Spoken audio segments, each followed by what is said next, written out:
Vamwe mana zvakaoma. Muda kuti ndinondiziva seti ndikukoreka 10 pounds. He? Ndindi yandi mababa wina ndichakupai.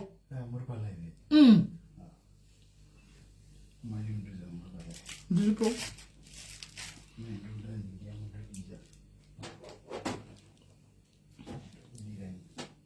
Koko.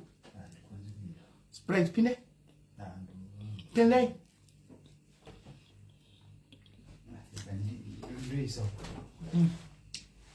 Ndai makasumuka. Buyai guys.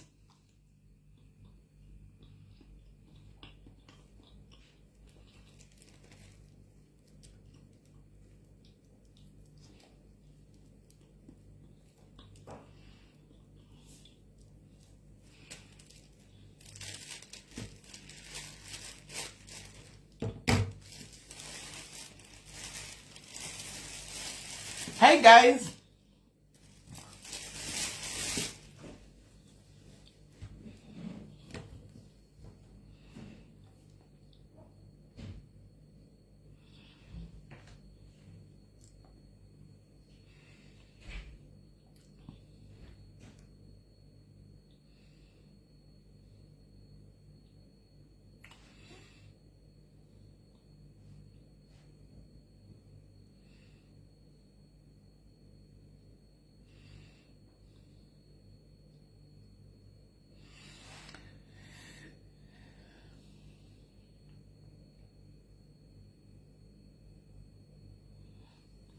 Hi guys, hello, how are you guys?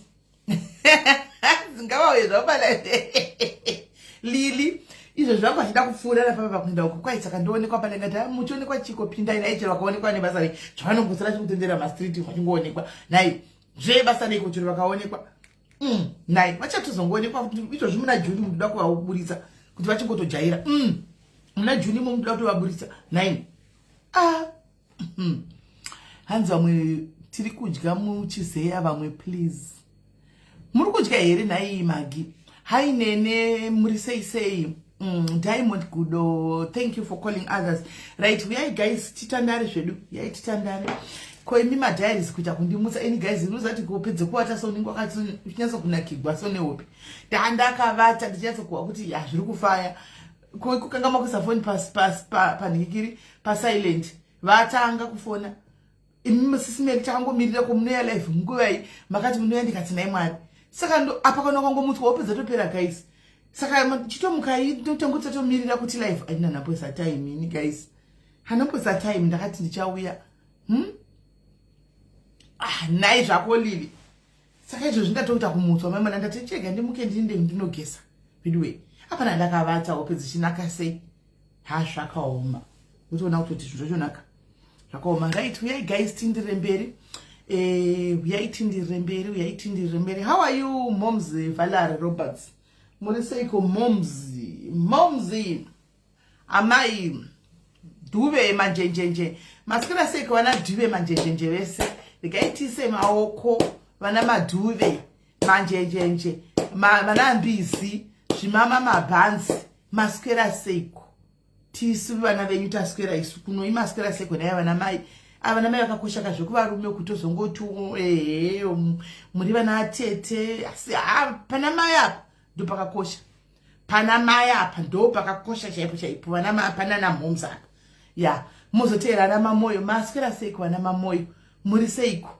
ana moyo ma queen of love queen of hearts muri seiko ana moyo ingave moyo mutukwa moyo dewa moyo chirandu zvichinda zvakadaro moyo yewani moyo umwe chete kuzongopatsanirwa kunzi moyo wakati asi moyo a shape of a heart is just the same hakuna moyo wakatarisa wakukana wakadai a shape of a heart is just one mana moyo atitika tozoti hana maposa hana chikandamina masikira seiko hana chikandamina muri seiko kwamuri kokoko zviri kudii muri sei tozobvapo tosiresi nhasi rikatimbovu mhoroso zvedu anachiyera anachiyera muri seiko nubudze kupedzisira muri sei naye anachiyera muri right here anachiyera vanhu vanoziva zvose vana maziva zvose vanachera vadi kukundwa kavadi kusarira kumashure vanoda kuziva zvose mai mwana pangonzi tuhera turipo pangonzi tuhera turipo pangonzi kutosheya kuti vanhu ava vakaita sei chaiko chaiko ndana chera maswera seiko tozobva kuti tikaiti mhuri vana soko mbavha dzokupedzisira makwira miti azvo zvinononga zvisina kupuwa apa zvinojamba sei zvino zvakangwarisa zvana tsoko maana tsoko makangwa muri seiko naye ana tsoko maswera seiko maswera yana soko tozoti mutupo usina kujairika unongo vanhu vanongouya amene zvavanongoita so vanongoti amene zvavangori so ana hove ana masizia muri seiko naye ana masizia ana hove muri sei memumvura munogeza here semvura se mutupo wenyu naye ana hove muri sei kuzoti umweni ana nyati mutupo yana nyati haina kuwandikwa zvekudaro inongo pamene kuti muri wekuzimbabwe here imi ana nyati muri vezimbabwe sei mutupo wenyu uchingo unongobudikira hauna kunya vanhu vakanyanya kuti ngware so mutupo wenyu hauna vanhu vari jacked up hauna vanhu vari jacked up ana nyati munongozonziwo nyati yavo haminoti zvimunongozvamisa sei naini ana nyati pano baba seiko muri wekuzimbabwe here imi kana kuti muri kumozambiki anai anyati muri wekupini muri vepi kuti ana humba makombe munobvepiko ini ana humba makombe munobvepi ana humba makombe muri vekumalawi haina kunyanya kujairika futi asi vana humba makombe vanochena vari right zvavo ukasangana na humba makombe vanhu bho zvekuti vanhu bho pati havana kunyanya kujairika chete kana kuti vashoma here kana humba kuda muri vashoma kuda munonyanya kuwanda ana humba makombe muri seiko ana humba makombe muri sei hakana iri sei noi milanzi wese milanzi iyo kuti milanzi haistori yekuzimbabwe milanzi muri vegane makabvepi vemilanzi muri vegane here muri vekupera milanzi muri vashoma sterek I think 5% vana milanzi hamuna kuwanda zvekudaro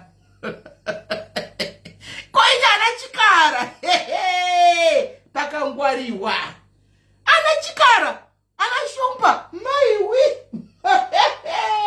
vanhu vakangwara ivavo guys vanhu vakangwarisa ivavo vakangwarisa vanhu ivavo vana shumba ava unoshiya kuti shumba dzepiko kungoda kukwana pose ana shumba kukwana puta kudhonga pose ana shumba simavekurisei no time ana shumba aiwa maswera seiko ana shumba muri seiko muri sei naye ana shumba maswera seiko ndimikavaridze sango hatingotambiri kumasango enje kungopinda zvichiwaiwaika uko kunomiya kumiwe kunoshohwa unosora waiti wakanyama kanyama naye ana shumba havasi wekutamba nawo ana magomboti avamhurisa kudhara ana maposa ndaina mbuya veduka tatovamhurisa kudhara kunyima ana maposa anonyima nimuzata nembire kunyima ndina mbuya vangu vaivharira chingwa mudhiramu zvikachaoma chingwa chatenge tabva nacho kugweru kutaundi guys tabva nechingwa kutaundi toenda nacho kumusha abereki vanenge vachikakazi dhazen kwei monorla holiday chipera mbuya vangu vonochitora kunochifusha chiri mudhiramu tonzi chibikai makeve engwana efulawa ndotobikisiwa asi chingwa chiri muchichioma chidaba hana maposa kunyima ana maposa munonyima zvenyu ana chihoro muri seiko ana chihoro ava vakanyarara asi havadi kudenwa ana chihoro havadi kudenwa asi vakanyarara zvokuti dhu asi vanorumira vanongodai kangobudikira voti go voenda voti go vachinda vakadaro andivaona ndivo vananikikiravana vana chihoro havasi vanhu vanotaura strek zvokudaro handityika ana magolidhe machuma imhuka ipiko ichiiko guys vana machuma chii mutupo like mhuka yenyu chii vana mamoti ngavhunzwe isi tisi totonga zimbabwe tisi varizivayo munohwa nesu munohwe nesu vana mamoyo tisi tinotokuudzei kuti apa aiwa apa no apa yes apa chegwe apa tisi varidzei nyika kungoti takawabatirwa zvedu nekamende iripo asi ingadei vana mamoyo vese muzimbabwe tichitopuwa mari mhuri yese ina kwamamoyo kuna moyo kuchitokogwa nokuti tisi varidzei zvinhu vakapera kuenda nenda tisi vakapera kuenda nenda akave masvingo varidzei zimbabwe tisu anzi ihwai ndandisingasiyi kuti vana vachuma chii aiwa vana sinyerere gerere gakutifungidza iyoyo. Oh, vana sinyerere aiwa, vana gwaindi, vana sinyerere ava vakanyarara zvavo. Hauvawani vakanyanya kuti njangara chingotisa paFacebook apa vanonzwa vana machuma avana kunyanya kuti papara jinjira vakanyarara, vanogeza. Vakanyarara vanoda zvefashion so vanogeza. Anditi maona vana ningikira. Zvino haiti wacho auya, ndiye haiti here, ndiye haiti aiwa hasi haiti wacho. Hasi haiti tiri kune kuda kuchipisa nepeturo guys. Wauya watovepo here guys. Kwatoda kutingira peturo. Atovepo here. Hanzi ana maromo sisimeli mutupo wedu uri mara. Mara taitaura.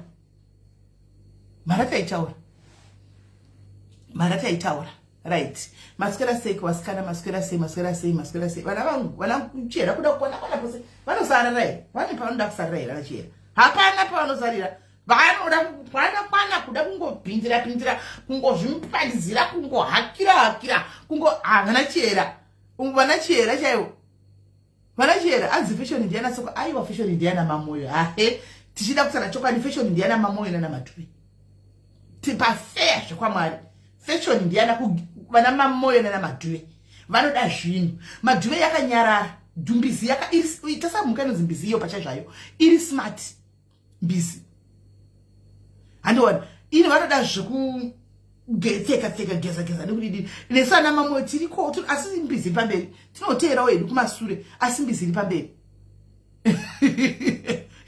Peturu yanesa maitu tuyakuva matakacheuka mai mwana nokuti unokukarukana chiteki chiya changoyi fe wotodigwa mai mwana asi iwe yese kai kutipinza panguva yakaoma kudaro. Right. Ana mandlovu hamusiri mana mashumba ino. Hamusiri ana mashumba. Ana shumba. Kwakapondora mainzi Bikero. Ozonipa kuseri iPetronella. Anditika ozonipa kuseri. Chiyera tinoitaura kuchelele inosara here chelele. Iyo iriyo inoda kutokwana. Iyo zvinogona toyakadavakira pashiri papa. Hauizivi chiyera. Hauiziyana chiyera. Ava kutaurisa vakadzi vacho. Kuda kutonga kwese. Everywhere they want to roll anachiyera. Right. Ngati maskera sei vasikana vasasai vatatu kumbotandara zviri chimhorisana chimiro chamwe vauye guys share live ndigaindivhenda toisharewo page uko. Ana mbizi ndinovarespecta zvokutodaro ndivana mai vangu ende hazvichinji saka ndinotongomeka sure kuti ndinovarespecta veduwe mwoyo wangu unotomborwadza kana ndikatotaka kutukana nemunhu anenge ari mbizi shumba ndotoona sokuti ndikutuka mai vangu ani munoona ndotoona sokuti ndichituka mai vangu but anyway zvinenge zvichingoitika. Right. So maskera sei kwasikana katirega itiuye tiite continuation yenyaya yanesuro asi nyaya yedu yanhasi iri yakakumbigwa suro makainzwa ichikumbigwa suro tikati tokontinya mangwana zvikanzi takaunzawo hama dzedu iyemi maCOS takabhadhara kuna nasingazoti maCOS aitengeswa guys kana tanotengesewa munongozviziva nditi zvinhu zvamunoziva izvo haisi secret even the government now knows andimaona zvikanzi takatwereta mari kumabhengi tikavaitira kuti vauye nichitiwo zvino zvandiri ndoga kunoku ndisumudzirewo mhuri uye tikawanda kana black tax yacho inonditirawo nani kana tinobatsana kuchengetawo vamwe kumusha vanenge vasara vana muchembere vana chii ndokubva ndasacrifice kuti ndinotora loan kubhengi vamwe ndokusacrifice macredit card haya zvikwereti zvogu zvose otherwise kuti munhu auye umwe anga ane savings yake inge akaisa paside. Guys, I'm just going to be neutral. Toda kungoti tionesana nekutaura nekugadzirisana. Anditika vamwe vangu vane masavings anga akaisa paside guys. Mukatesa vazhinji vamwe vacho vazhinji ma 20 years aya. Anditi kana imba kuAfrica cheko vanenge vasina. Do you know the reason why? The reason being kuti ndiye akatarisa mhuri yese kuAfrica. Ndiye anotori mukatonzi kune munhu ari kudiaspora ndiye kukanzi kwafiwa ndiye wamunosaka kubata foni muchifonera kuti kuno kwaita rufo. Saka munongoziva situation kumusha hakuna coffin. Whether anayo mari hana mari anotoita make sure kuti mari yecoffin yaenda kuti kumariro kuitewo so kuchizi family muzika bati kuti mwana kudiaspora ka hangazoti papaonekwawo paine nhamo pafa kuti paitewo funeral andi ndizvo pakanzi parwara anditi mai cheko vari kumba havatozivi kuti mwana wavo kudiaspora kwari kutambura sei undozoti mirai ndigotsaura nemubvana pama meeting yekumusha pane vamwe mirai ndiudze musikana wangu kuti kuno kwagwariwa don't worry about vanotogara vavolunteer mai vako kuti mari musabvisei kune mumvana wangu makanga mati mumvana wangu uriko here kuUK uriko here kuAustralia Canada regai ndimuudza ari iye atumire mari kuti zvinhu zvikaviwe saka paanozouya ndakatoudza vanhu mwanangu kuti uri kutumira mari ngavarigavo machembereke edu aya anga chii ndiri kuisawo chiyo ndiri kuisawo makipa mwana wangu ndiri kusumudzira mwana wangu ndiri kuvhaira nemwana wangu sana mai vakazvara anditika vasingazivi kuti mwana dzimanguva pekutotangira anenge asitorina handimaona vari kutoisa mwana pazvipiyaniso iwo audzwa majehovha wofunga kuti nonyadzisa mai vangu zvavatogara vapledge pameeting uyu wefamily vati ndini saka ndodiniko unonopinda muchikwereti chekuti rega ndipinde kuti ndifadze chii nditire mai wosara wonyura uriwe ndozvakaitika pamasiwe ese akawanda pagaisi toda kumbova appreciate before tavapisa ma20 years handitika toda kumbova appreciate ngatitangei nekuva appreciate guys chakanaka mukakaurungwe munyu handiti kashoma kuva appreciate vanhu ava because vane pamuromo handimaona asi kashoma kuti tiva appreciate isu nasi sediaries tokotora nguva kuappreciate guys besides tadini kana kutaita sei handika ngatitangeiwo nekuva appreciate taura chokwadi chaiko chaiko handika kudzimba kuzhinji kuAfrica kuti kudliwe ndiwo ayaya madiaspora aya ma20 years iwayaya handimaona kuti imba yekwenyu iextendwe ndiwo aya madiaspora kuti mvura ichinetsa ati saka mvura ivepo uvhaire iwe nhasi uchita mutoriro uchidini pamba uchiti kwedu zvakabatana ma20 years makomenzi asi kufamba ndiri kuzviona I don't know what is going on network or what handimaona handisi kuziva kuti zvinofamba sei saka toda kutanga nekuappreciate ma20 years andika inangu ini ndiri kutongomiririra vamwe handiti ini zvangu taura chokwadi pache zvangu ndiri kuAfrica ndinambovhira ndakakudzwa nema20 years hantina kana kuti nemadiaspora handiti hantina hama dzekudiaspora aitoti nditokutora mari tizo handiti ndini mukuru handiti hama dziriko hadzo asikavanita zvekudzimba dzavo ini kwedu nditori mukuru asi on behalf of vamwe vangu handika vanotoziva kuti vakaita zvakawanda vakanonugwa nema20 years toda kungotendawo ma20 years because the role that you play handika kuAfrica uko is very important, very very important. Kusatenda hedu sevanhu, kusazviona hedu sevanhu, but chokwadi tinochisiva. Handimaona kungoti is in our DNA kuti atitendi sevanhu, asi chokwadi tinochisiva kuti kumba kwenyu kutomiswa mai vako chakuva chinjumbo chavana chokuchechi. It's because of you. Vanotoonekera kuti ndimai vakasiyana nevamwe muchechi. Kuroma kuya vakanzi mai ningi kumberi vakaenda kumbe uniform yavo iri up to date. Skin yavo inoonekwa kuti inodlavo magrapes. Handimaona pakanzi fata varoda kudai vanoonekwa kuti vanouya vane grocery rinoonekera vane mwana ari kudiaspora. Saka you play a very big role. Kuti vana vese vemanherera dzakasiyiwa dzinde kuchikoro whether local school kana government school ma 20 years if they don't chip in nekoma kuita zvinhu kuAfrica ma US dollars kuti ubhadhare user from rand to user tisanyeperane asikana ma diaspora ya anoita pati hombe chaichai anoita pati hombe tikazoda kutsvaga background yavo kutaura chokwadi vachipinda munyika ino havana kupinda semapindiro akaita masiwo ese atakaita isu ekuti mapepa aingouya utopinda unoenda kumba kwaunoda vakatitarika vanava vakatambura vanava handina kuvamirira guys ndiri kuda kutanga nekuvaappreciate chete tozopinda munyaya handisi kuvamiririra muzoti simeri vari bhayaza kutanga nekumirira munomukurumidza kuti jaka asiwo chakanaka ndinoona kuti havana kuappreciate kwawo pane zvinhu zvavanoita even ipo pano padiaries nisingatauri nezvekumafamily kwenyu pamwe memuchionesa kuti ndiri kuda kuvakwidza ndege yemashanga handimaona pano padiaries chaipo chaipo pano yes team South Africa takatozodzidziswa love neteam diaspora zvekwamwari chaiko chaiko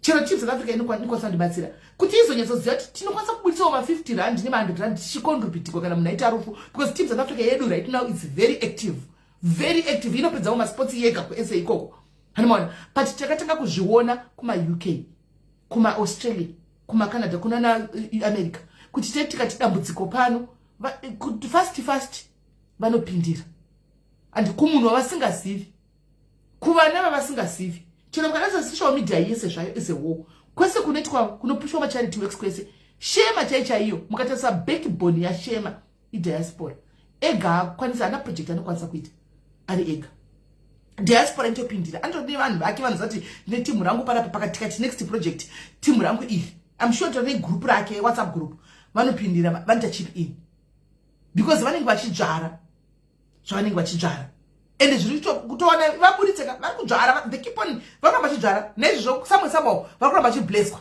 ende havastopi ita diaspora mukaenda chero kwa Uncle Saint chako chaiko backbone chero mukaenda kwa Tilda chako chaiko backbone I diaspora Tilda batodi ni diaspora shokwa mwana chako chako batodi ni diaspora because ndiyo backbone chero pano ina ntodi nawo because ndiyo backbone shokwa mwana chako chaiko paitwa projects akawanda evana tisingazivi zvacho tomboka zomwe takati vakangamwa guys vakaitika zvinhu pano team diaspora inonga ibvunze ivanongoita animona so vakatidzidzisa rudo vanhu ava vakatidzidzisa kuti zvinhu zvinoitika it's doable and stuff like that saka tinoda kuva appreciate nhasi anditika tinoda kuva appreciate nokuti atindi kukuisai mumabed apples tinoziva kuti izvi zviro itina kuti akuziva zvakare kuti even vakuru vemaghost iteam diaspora takuzviziva izvo no doubt vamunhu vanotukirira vaya vanobvarira vanodini vanoita zvese zvamunoti nai mwari wei nai Jesu wangu wei handimona vari mukati memaghost iteam diaspora ndio inenge yakapfeka vazhinji vacho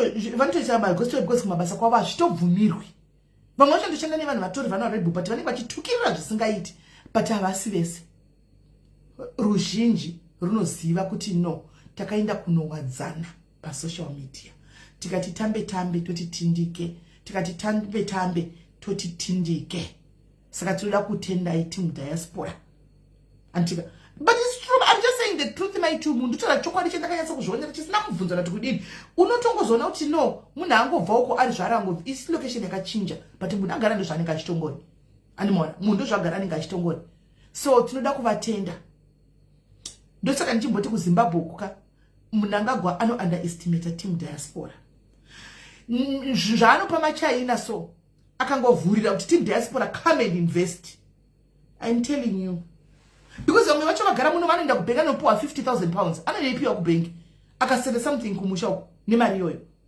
akatanga kutoemployawo zvikatanga kutofaya pane kuti tipe zvinotinesane pachedu tiri veganda rimwe pane kuti tinesane nevanhu vaya vane maziso akadhonzeka vabva kunyika yavo siya kunyika yavo kusinavo chirikovoya kwedu kuda kushungurudza kwedu hanimona akangovhura diaspora uyai torai makambani itai isoso itai tuntu wenyu munondoona kuti vanhu vanotoenda kumabasa mufunge wanzoenda kumabasa kuti kambani inonzi mukuru inonzi World Remit kana kuti Hameno Remitly kana kuti mukuru kuti dzimire ayaimboita team World Remit kana kuti kusina diaspora yai mari yacho itumigwanani ichinde kundiano notumira mari kubva kuZimbabwe ichiya ku South Africa ku America ku London ku UK kana kuti ku America kana kuti ku Canada every time who does that unoona 2% shinji mari kambani yokuti imire imari dzinobva kunze kwenyika uko dzichinda ku Africa saka mukona senjiti vakakosha vanhu vakatikoshera zvokudaro vakakosha vanhu kambani idzi dzinonzana ndi World Remit dzinofa kumbokutenda enda ndiri ni World Remit chara chokwadi mu diaspora even muno mu UK cheko ndaimbokuitirai mabiko party enda ndiri inini because ndinenge ndatoye kambani ine stability yakamira ndaimbokuitirai mari party yekungoti uyai chingopinda iso come just let's know each other dedza wani mu artist muombe achikuridzirai mopinda mahara muchingopuwa chikafu mahara because they've made money nemi zvikwa mwari chaiko chaiko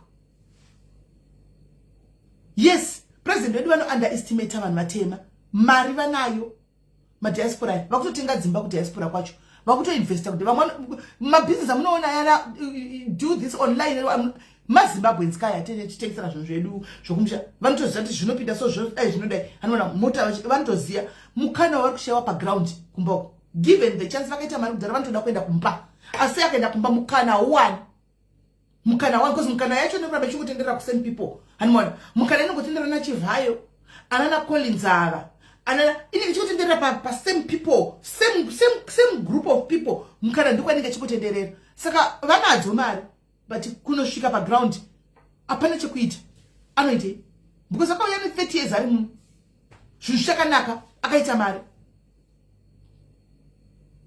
handimazviona so kungoku appreciate isoka hatina hedu chokukupai sesu pano padiaries asi zvatotoita zvekutoku appreciate iyo nemiwo moyo yenyu nevenyuka kuti ata appreciatwa whether you're in bad apple or you're a good apple asi the fact yekuti uri diaspora unotumira mari kumusha uri kuchengeta mhuri we are appreciating you today chero uri ghost rakaipa nasi tiri kuappreciate nokuti behind that unotoziva kuti une zita rako nese nemuzvaunobaya World Remit uchisa kumusha kwenyuko zvakatikoshera zvinotoita kuti nyika iyoyo mari iri kubiwa munyika iyoyo asi tosekuleta nekuda kwenyu zvoti dai yanga isingabiwi mari inyazosekuleta chako semasekulechero ainoita chaiko ingadei nyika kwedu tiri right ingadei tisingavhairi nerodi nyika kwedu ingadei pasina zvokuti imba yega yega yakusa chibhorani chiri kurwadza nyaya yezvibhorani tichitaura chokwadi chaiko tichitotaura nenyaya yezvibhorani izvozvizvi kune dzimwe nzvimbo dzinonzi hauisi zvibhorani asi munhu anayo mari yekuisa vabereki vake vanogara marokesheni kuna namukoba kambuzuma mufunge ukutonzi akwanisi kuisa vabereki vako chibhorani hazvisi kubvumirwa asi mari ndinayo yekuisa saka munhu ndoisa vabereki vangu vari vodii ndipoitwa sei hanti munoona kuti hakusi fair kunyika kwedu it's not fair council yotaura kuti hauisi nikikiri chibhorani but ndinacho kulocation hauikwanisi you can't build a double story house kulocation vakaibairi pasi kulocation kukana munhu ane mari yakaida kuvaka double story muri kumborambidzira ndiye yacho ndeyake saka munoona kuti zvicha zvisifeka right topinda munyaya yedu yanhasi ndisa madoro angu pastofa pakaisa ndachitasa madoro angu kakuti asadhigirira asazoita mistake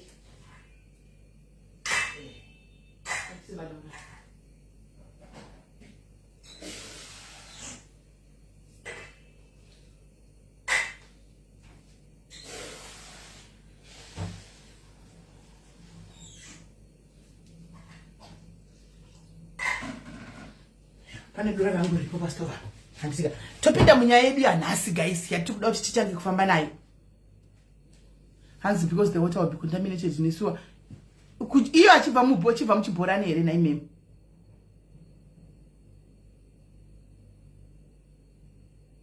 zvakaoma hanzi mukona ponya kuita dzimba here pakuponya kuita dzimba papaya telina tikada kuti tiitange ndinogona kutsika magadheni evanhu tichida kutaura chokwadi pamberi pamwari tikada kuti tiitange kuitaura iyoyo yekuponya kwedzimba iyi inonetsa ndinogona kutsika munikikiri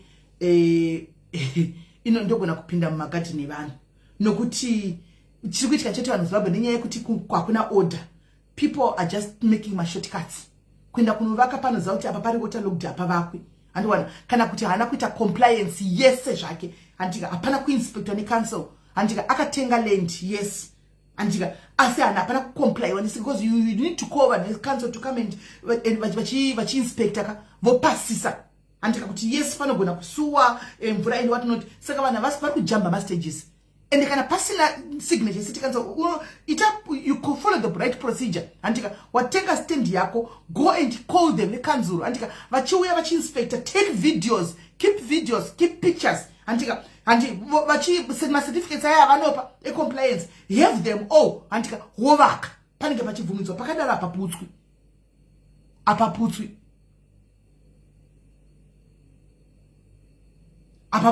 but ukaita mashortcuts uchijamba kuti ndinongovaka handika auya munhu angoniti yes nemuromo aenda because ndabvisa mari guys munopwanyirwa ndochokwadi right hende yekunyaya yedu yanhasi nyaya yanhasi guys inomira yakadai kune vanhu vakaunzana pakavhurika mukana macos munhu akaunza vanin'ina vake munhu akaunza vana tete munhu akatora rudzi dzinza akatipindaiwo macos akungana waitika vauya kuno kupindai vana vamai vangu ndaimoita makosi aya kuchilton ndaimoita makosi kured cross ndaimoita makosi kupi muuye handika mupinde munomu handiti tikwanise kuti tibatsirane mupinde munomu vanhu vakapinda handika vakapinda vakauya munyika munomu vari vanin'ina but right now vanhu havachaonani vamwe vakaramba kubhadhara mari dzibheki rei iri regreen muridini munoisa oil torai bhaketi cheblack torai no problem riri uku kaupo musoro mukureva ripi muda chidiki torai kumusoro antimazviona so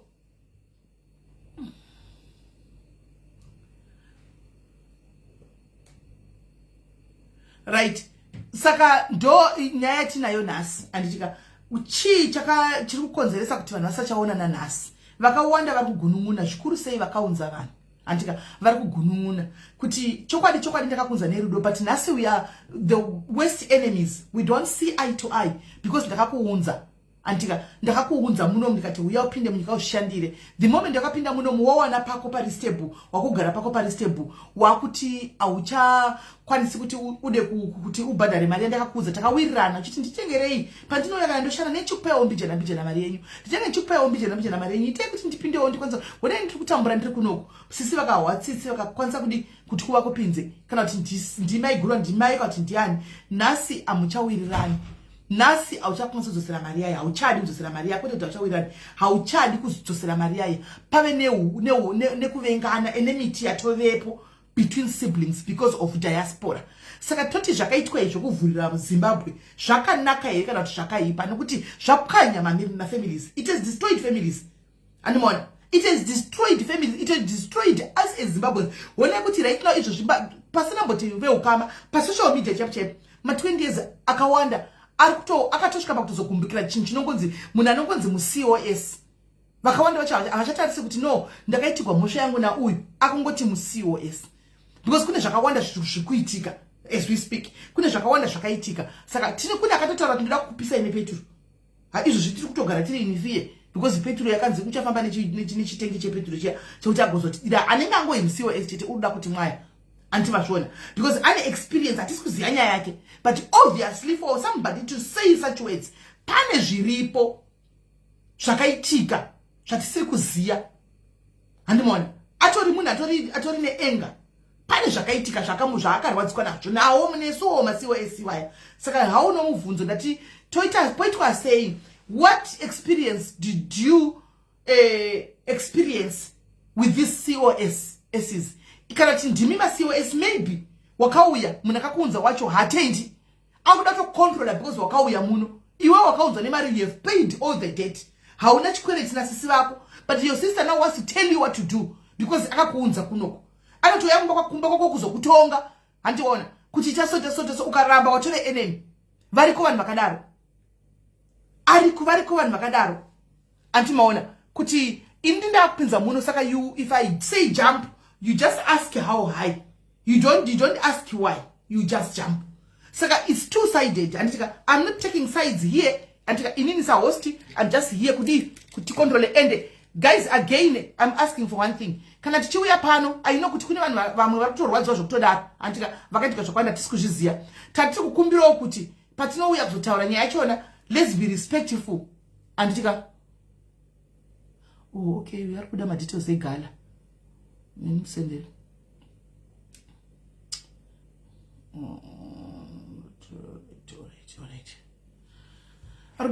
guys, tell come to my tickets in your gala, guys. Gala, she can take my tickets. Tim, my 20 years. We are more than any COS. I am Musivan. Tire Gaputa, Yangrana Nuku is not right. Nuku Vengana and Timashona. Right. So, Varipo and Tika, Varposa Fona and Fona. Vango to for now. All right. I think you're not to Nimoto. Vakato Mira. Right. Hello, Kola. Chikara. Hello, Chikara. Thank you very much. Mm-hmm. I want to talk from my side, yes, which is very, very hardworking. Mm-hmm. We brought a brother here. Mm-hmm. But we're doing all sorts of things. Left out. Mm-hmm. Takaita zvemaCOS tikabatsira zvaidhura zvisikatomboiti tikashandisa masavings edu. Akauya kunoko tikamubatsira zvese from everything kuti and COS yake paakauya vanhu vacho they were so negrekeni vainetsa vanhu ivavo vasingamupe mashifts tikaita kutozomira kuti zviite pipeline. Musi wakati one akita kitibuno takaenda ku EE kunotora expensive phone because he wanted to communicate. Zvese from top to bottom kumukleana kuti aitowo munhu awatadzike pade vamwe antimukudzwa. Zvinhu zvanaka zvikuita zvichinaka zvese ashandisa maadresi edu akabva ango disappear. From nowhere takazongonzwa kunzi mhuri yauya hausati wabhadhara 10,000 yatakatora masavings chiti tozongobatsira nawo bhadhara yese one time unozongobhadharawo half padiki. Now he's nowhere to be seen. Hadi kutaura nerama ane family yake yakauya. Family now ku Zimbabwe, now they are on top of here. Vari kutaura tinodzidya dzemarema. Mukunzwa sesimere? Tinodzidya dzemarema. Tisu marema manje. Mwana wa mai yenyu uchainya kuzvarwa naye? Mwana wa mai vangu, contribution comes. He doesn't want to get involved. Unopatonga makati sei sisimeli. Zviri kurwadza hatidi kunyeperana. This is heartbreaking sisimeli. Yeah. Chazvakanakira kola vachitaura, guys, you are listening, right? You might not be the brother wakola, but you have acted exactly like what the sister is saying here. Kuti my brother did 10,000 COS wapinda gidi wauza kunzi apana zata hauna kana senda uikwanisi kuzoibhadhara yese kawani tozoita payment plan uchipinda hauna kunzi tore mhuri yako havana kudaro because une mhuri yako obvious haungazondichigara 5 years uchibhadhara 10,000 usina mhuri yako. Chimbotanga wauya tite ute stability wozotora mhuri antika enda hauna kunzi ndisume kunzi ndakuna kukumbira kutora mhuri yangu aiwa but kokuoneka kuti ndakuchitorawo mhuri yangu my sister toonesana kuti mari ndobhadhara ndakadai pamwe wakafanana nehanzvadzi yavo vachitaura kudai sonyatsofunga kuti unofunga kuti nekurwadzo vatonzwa kuti vane pain. Are you going to get blessings in muno munyika? Sisimeli, we are heartbroken. I lived in these countries for 24 years. I've never got heartbroken like the way I am now. I'm so heartbroken.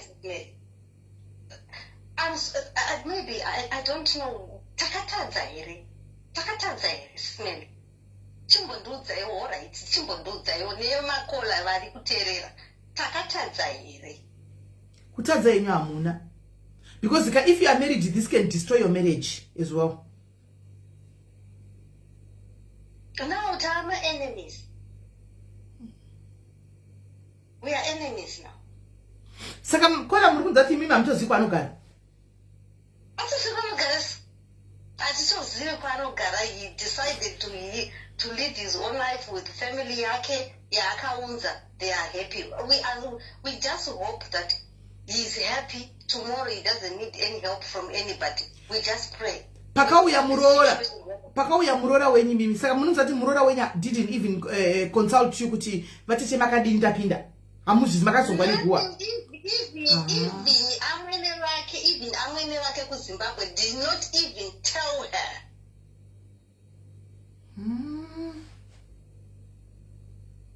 Murukunzwa did not even tell her kuti mama ndakufamba zvadzo dai nothing. Takazongonzwa kunzi the family has landed. Murora wenyu uyuyu vanga vanengwa zvakadi varorana nenanhikikiri nemwana wenyu nehanzva dzenyu. Vane about I think 15 years ago. I think so. Yeah. Saka chi chakaitika kola how was your relationship like? Let me not talk about you. How was the relationship between Murora na vamweni? Was normal. Relation was normal. Saka what changed? Kuti achatauri nawo what changed? Nikuti apinda mu Europe, what changed? Apinda mu Europe, yes. Apinda mu Europe, so I suspect so anyway. We'll talk later. I will have time to text you, then we'll talk later. As you know, Moshe is smelly, but this is England, guys. I wanted to advise people. Don't ignore Vanakakubatra. You need them tomorrow. This is what I can say. I can't straightforward, it's fine. But you need some of the things, you need information, you need this and that. You need it tomorrow. But on this one, you know why ndiri kutaura kuti Murora ndiri kunyanya kubvunza kumurora sikana? Because chero murume rikaita varume vanopenga munozviziva guys. Handitika varume vanopenga anogona kuti I don't care, varume vane don't care attitude. But munhukadzi uri kugara nemwana wavo. Ndisaka ndati vamwene ndisina kuti vachete. Nokuti vanati tine varoro vakonda vawirirani.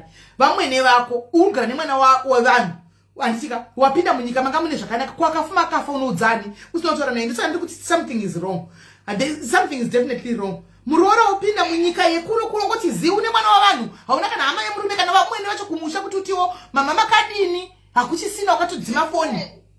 They don't know life tomorrow. Let it be like this is made, but it's only one day you need people. Even to be honest, if you call me on a crisis right now, don't even call me, Sis Millie. Now we have got my bills in my phone, we're just paying phone bill. We pay.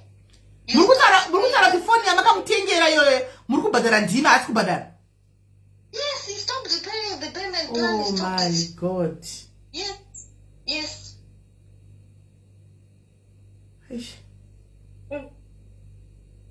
I pay my own phone. Yes, supermarket £95 a month. My phone and his phone. I'm paying it. It's okay, Sis Millie. But mukafona wadaire kola muzazvundishundishungurudza. Hadairwe ere kana mukafona. He stopped now. He stopped responding now. He stopped responding. So anyway, the guy ambosetla kana asetla akuziva kuti ndine vanhu vakandibhisawo muguruva regedza indizive kune vanhu. You come, Sis Millie. You come when times. Kana yasvika nguva chako. Murora, I hope you are here and you are listening, my sister. Do the right thing. Kana paine issues ziripo paragona kwene ma hidden issues ariko ma pending issues kuseri andika kuti usazvipinze ma issues ausingasivi iwe semurora, just do the right thing. Why not communicate na mwene wako? Why not murora ivati chimakadiko zvenya dzemba mavanhu unogona kusapindira but kungu just greetings makadiko vati tikovana vaunenge navo. Let you enjoy rice and chicken in England. It's fine. It's fine. Sure. Thank you, my sister. I don't know what to say. I'll find time to text you when you're free. Then I'll explain to you everything. All right. No problem. Thank you, my sister. All right. But guys, I know there are kunodiwa two sides. I know. But having someone anenge achitoda iso achirwadziwa kudai guys. Ina ndidi kunamata wakadai iso uri dangerous kukungona matigwa nemunhu. Hello caller. Hello Sis Millie. Yes. I think ndakambokufonera late last year ndichinarita the same thing zvakaitwa caller ndezvandikaitwa inini bva mangonipa advice saka izvezvi ndakangozvigarira zvangu saka izvezvi ndakunzwa manje nevamwe vanhu vachinzi muri kutsvaka muri kuitwa sei because ndandabva ndachinja foni ndabva ndachinja everything zvese but asi ndiri kutsvagwa saka ndiri kutsvaka vanhu ndiri kuziva ndikutsvakirwe. But for the meantime, Jesus is trying to call her. It's not say like because I know your story. Maona manje. Zvizvo kuti zvahandi ndakaro kwadziko kusvika popedzera kuti ndipapa ndakazvitsvaga kubva zvibvunzo kuti ndipapa ndikakanganisa ndipapa ndikavatadzira vanhu hapana ndakazvitsvaga zvese. How about sinje ndakambopa advice ndine kuti okay just to watch mutarisana svikepi now that muri kutsvagwa antika ninyaya yekuti makachinja phone and stuff like that haana phone number yenyu ndizvo. How about now munzo tarudei? Ndakangoti let me just leave it for kuna ndaita mufoni maybe ndokonazo ndafunga kuti fungwa kwangu next month ndogona kuzotraya kuti maybe ndizotara kudei because ndanzwani kuti izvinezvi akupinda mukuva zukuru manje vana vangu ninakuvatsvaga achienda kumafacebook kuchichichi. Guys, imagine kana makutsvagana pafacebook imakaunzana makuta zvekutsvagana pafacebook imakaunzana munyika muno. Come on guys, that's how big things are. Saka skolo yasitombonepa is true. Exactly zviri kutaura exactly utozozunzwa kuti vanhu vakauya one day unenge waita mapassport unenge waita everything wozonzwa vanhu vakauya kuti unge une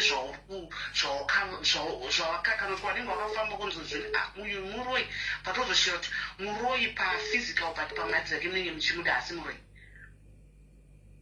anditi mobona saka zvinorwadza pakaipa saka takangoti keep the distance and titori happy at the moment.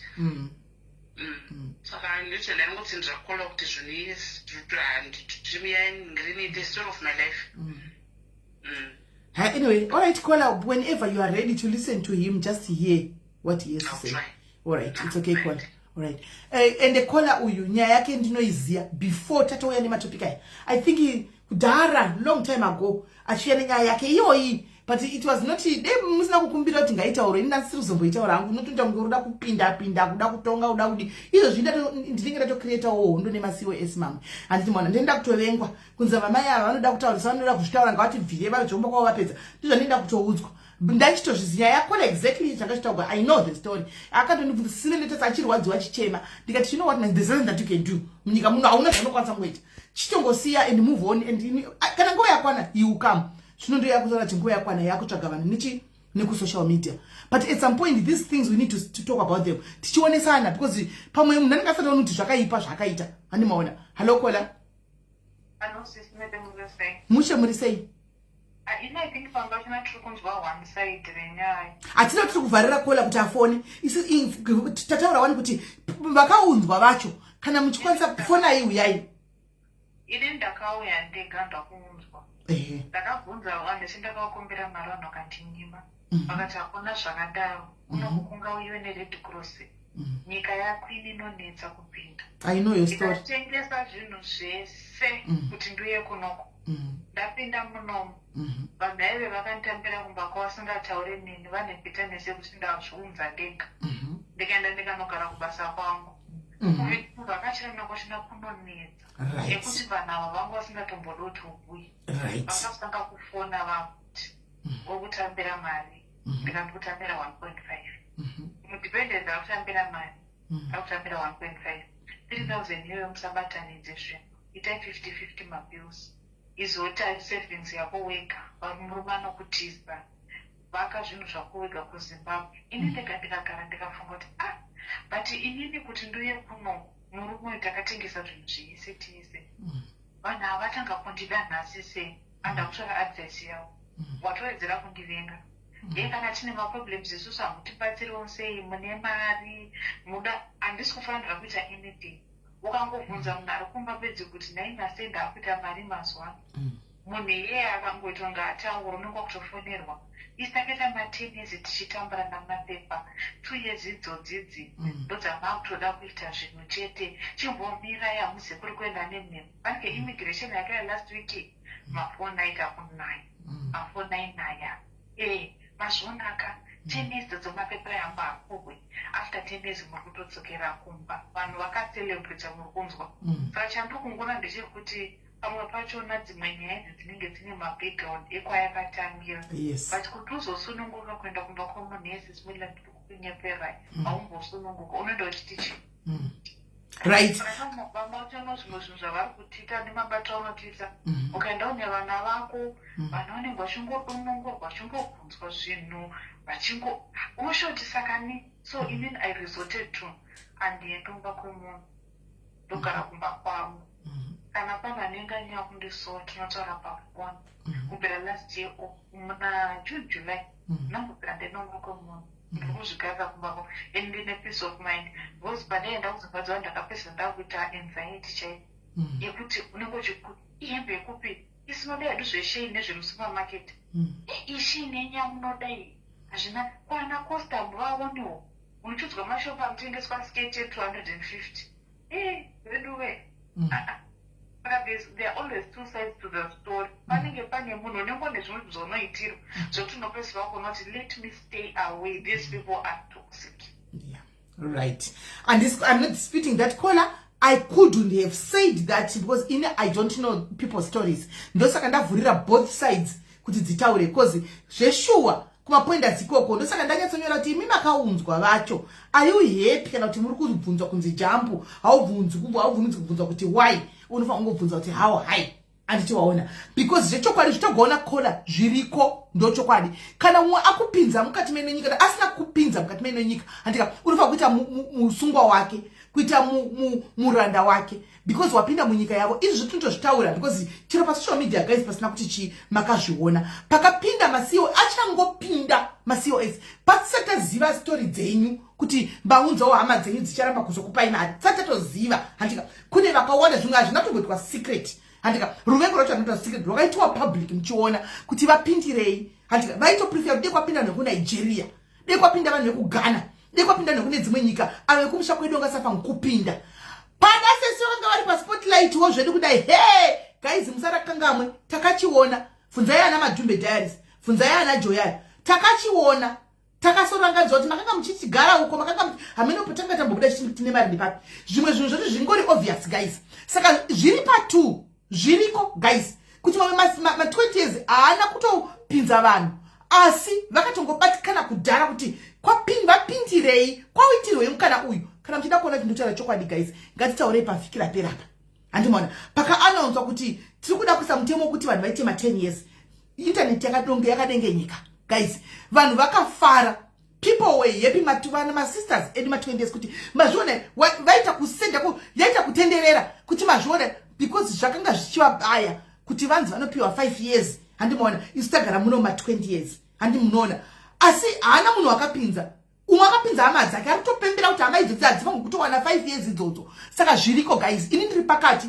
I am both ways handimona I am on both parties ndiriko kuma20 years ndiriko kuma-COS ndiriko ndirikungotaurawo zvanei ndichingoona andiona vanhu vamwe vakapembera vakafara mazvione tikati vedu we tichiri kutoziva kuti tichiri kunzi white paper tozi kana zvazouya hapana zvazvingaita but zvazviri kuita zvinongochinjira anytime futi andizvo zvamunotaura kuti zvimwe zvinongochinja but zvakatotanga kubva pakangonzi ma-COS apinda akatanga kuudzwa dzungu waiti ukatora picture kudai ukaita live yako muroad uchizvifambira excitement yekupinda panzvimbo guys munozviziva imi makaenda kunzvimbo imimi guys munozviziva ukaenda chero kuholiday nhasi first time yako kukwira ndege uchienda kana pafrance apa handika uchatogwa mapictures ako uchatobaya live yako uchatoposta kumaruzi ako handika excitement yekuti wapindawo mufrance hauizivi ndizvo zvakanga zviita ma-COS kuzosvika ndazoya ndikavadhivenda pa ndikati guys zvichapera excitement allow us to be handika imi makapinda matojaira but isu tiri kungotiwa honai viriwe honaiwo tichiri kungofarira handi zvakazongopera handimona asi waitinati vanhu vari kubatikana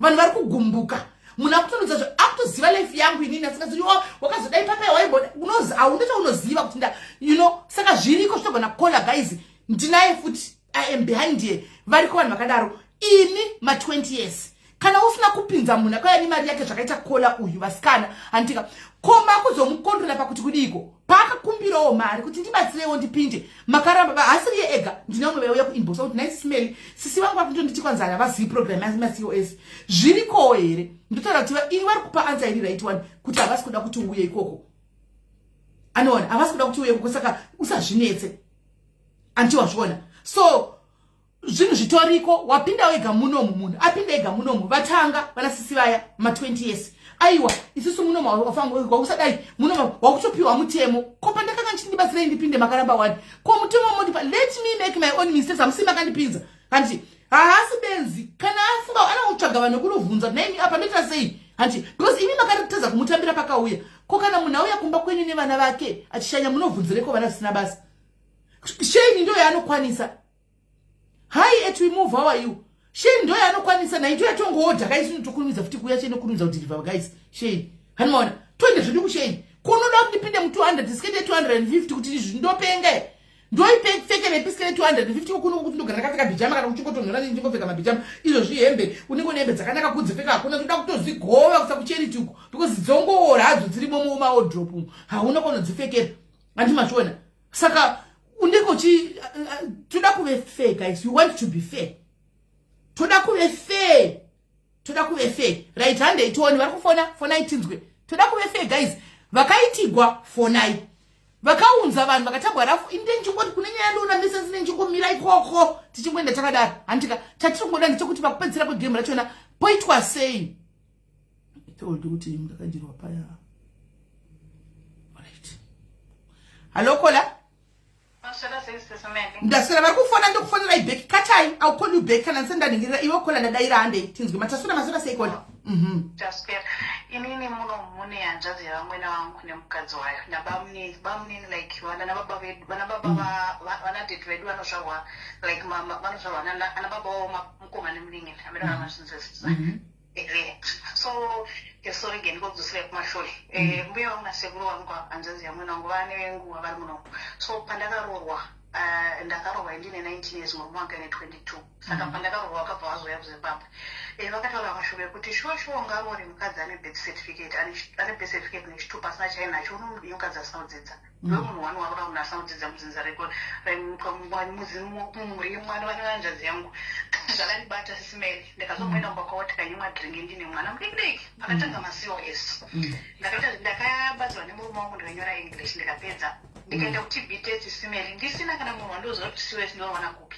ndikakudza imawana ndakaita COS ndaive ndiri mukombi ndichitobva kunokolekta TB test ndobva ndakutisangana nemumwe munhu vakanditi uri kuenda kuUK ndikati ndangoita hangu TB test but handina kana COS ana munhu wandoziva zvikanzi mama wangu ari kutora vanhu ndikati ayushuwa zvikanzi zvikanzi but kana muda kutoita interview unotoemuka mangwana uenda kwaMutare unoitwa interview uri kwaMutare then mobva maita zvamunoita asi pawiki yachona zvese ndikati uneshuwa zvikanzi handimuzive munhu yete tasangana mukombi ndasvika ndikandotsanangura nyaya yangu kumba makuseni nafuta kamuka tikaenda kwaMutare ndasvika kwaMutare tikafona tikasvika kumapasti makuseni manai ndikasvika ndatofona ndikaitwa interview ndikapedza.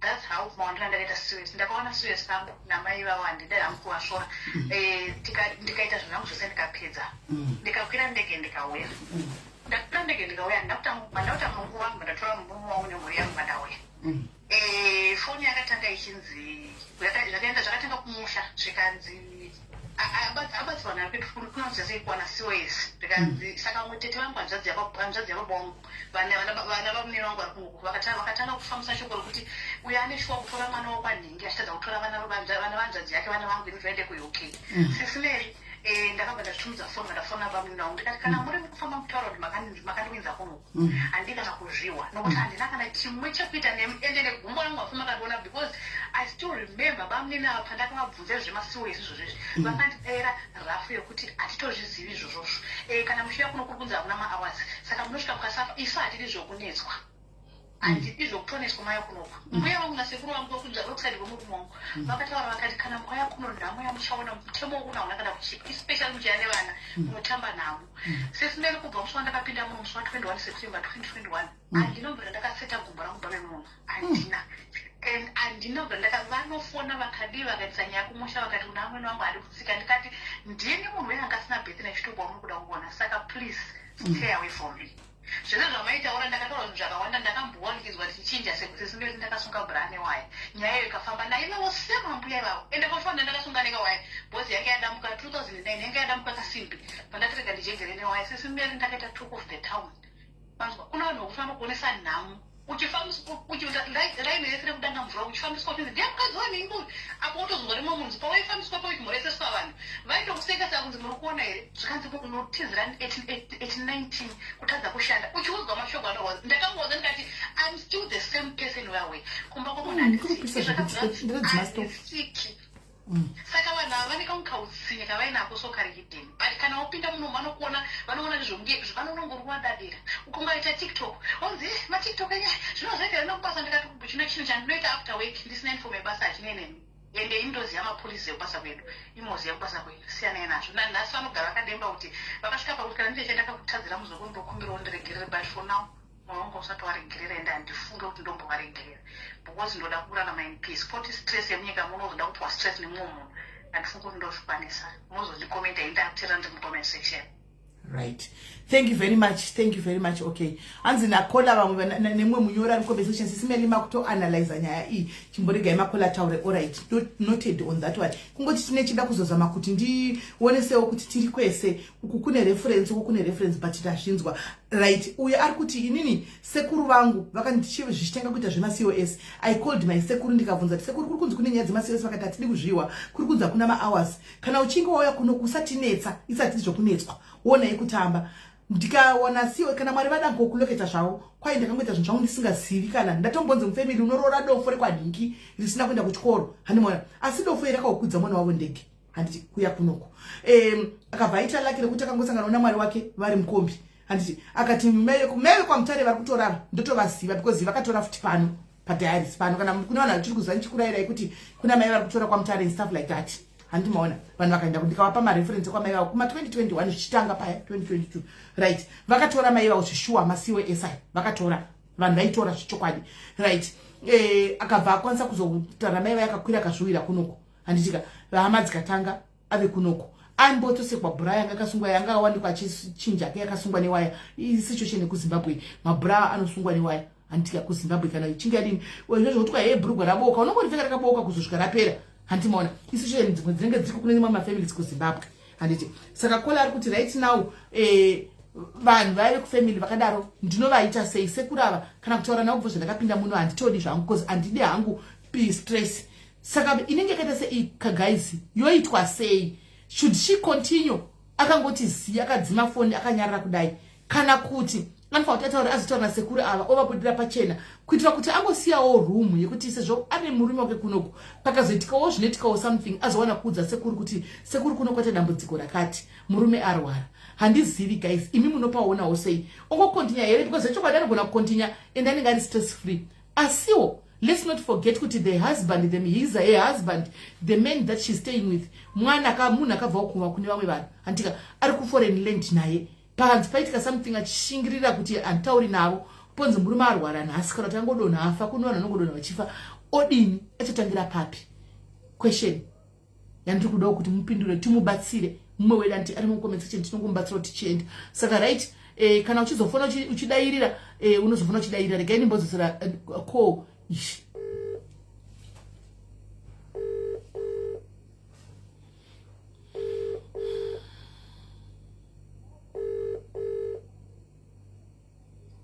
Hi, Smelly. Hi Kola, how are you?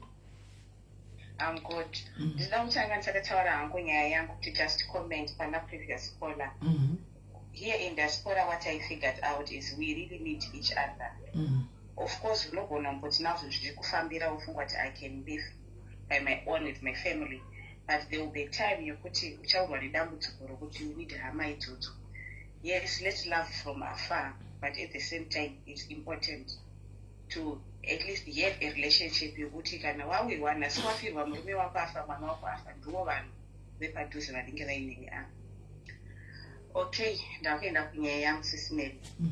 Inini ndiri mukosi ndakatouyawo 2021 nemburi yangu tikauya tese, then we worked hard tichisevawo mari ndikatotamba ininiwo raundi rangu ndikasevha mari yokuti ndiunzewo sister yemurume wangu because ndiye anga angogara ega kumba zvezvoti mwana apedza agraduata 2 years munhu akangogara tikati uregai tiunzewo chi munhu auye waita upenyu ende mari iyi yakabva kuraundi rangu and I was very clear kubva kuna vamwene vangu kuna ndabamukuru kuti this money is my money ndiri kubhadharira tete kuti vauye kana vabvuma kuti kana vauya kuno vachashanda vondidzosera mari yangu. Family yese ikati zvamaita zvakanaka at least wafungira kuti tete ngavauye. Ndakabhadhara mari iyaiya tete vakauya it was 7,000 mari yemaflight ndikati no don't return. Ndakasvikira kumba kwangu ndikameka sure ndavatengera zvese zvinodiwa kosi vakauya muwinda everything that is warm zvokuti vana vaenda kwavari kuenda kuzamushando in a different city kuti ndikatovapa even my bank card with at least or something choti vanosvika vane pekutangira. I didn't say don't return that. Chandakangoti ndinoda it was just the money for my course. Now tete vauya vakauya 2022 akunopera now tamuna 2025 handirambe kuti munhu unoitawo progress upenyu hwako uchisvika zvako. Ini kubva zvandauya handisati ndatogona kutodzokera kuZimbabwe, but munhu anenge achikupa 100 pounds pamwe kupa 150 pamwe haakupe zvinorwadza sisinei. Of course uri kupiwa but unochiti munhu uyu ari capable kundipawo kana 400 to 500 per month obva angopedzana nazvo usiyana nezvekudzidzosera mari. I don't control here. I try as much as possible to stay away from whatever she's doing because I don't want to be involved. Because kuna nosofunga sokuti ndine entitlement because ndakamunza. But ndakazosvikawo pakutaura kumurume wangu kuti but nai why is it that tete vachitadza kuisawo effort yokundipawo mari yangu iri nani. Now mari yaya unongoona zvaunoda kuitawo zvine musoro hapana chaichaita. Akambotaurawo naye ndopandingangopiwa 300 from there abva adzokera kuma100 pamwe haatombotumire ende ine handimubvunze panenge angotumirawo ndipapo akangotaurawo neni ndinongotaurawo nawo. Asi ndakambosvika pakubatikana ndikazosvika pakukumbira Mwari kuti ndibatsirei ndipore because zvakundidya kuti ndakatoprioritiza ivo pandikatozotiraya kutoitirawo inini mwana wamai vangu zvemakosi zvakabva zvavhara.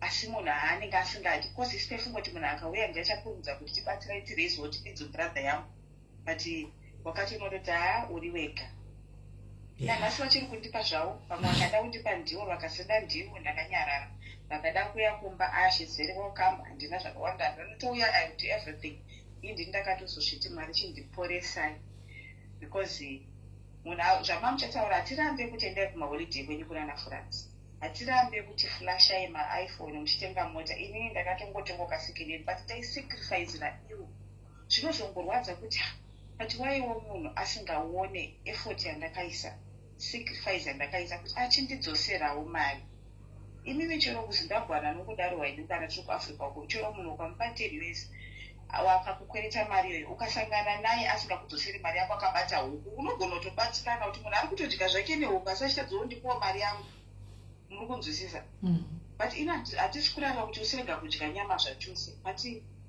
unonotsonoti munhu haatorina kana mwoyo wekuti dei ndadzosera munhu mari yake anotongoti anofunga kuti muri right to have your body ene ndakaona kuti titaureka handidi kukanganisa marelations kana vamwe vangu handina chandakataura wandangoudza muromo pahwaniwe ndiye murume wangu tata inini zviri kuitwa natita hazvisi kundifadza asi ndikazozvichiudzinyaradza ndikati mwoyo wangu pora because zvakutondikanganisa kurarama ndine mwoyo wakachena handidi zvevanhu mumwoyo mangu saka nesuwo makosiwo kana taunzwawo ini nditoriwo mukosi ndakaudza mukosi but nditoriwo pakutobatikana sa I feel it for my 20 years kuti zvinorwadza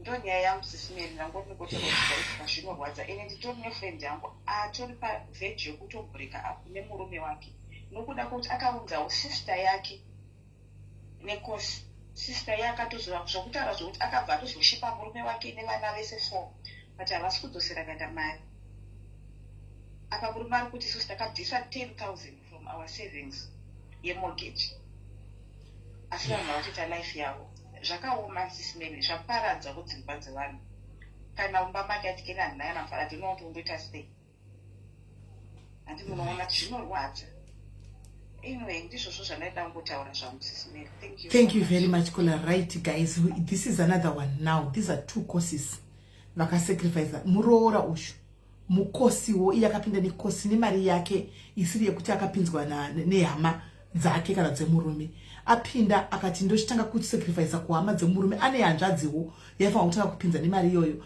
but akabvisawo selfishness akaisawo tete hanzvadzi yemurume kuti chitanga imapinda imimi tozobatsirana kuti pinzewo hanzvadzi yangu tete vakapinda now tete is paying 100 vakomana guys ngati let's be honest guys. Let's be honest. We know that she can't afford to pay 500. We know that she can't afford to pay 1,000 per month. At least 300 yoyo guys. 300 yoyo obadara or 300.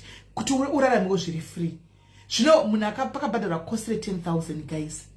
Uchimupa 100 pamwedzi kana ndimiwo guys let's be fair.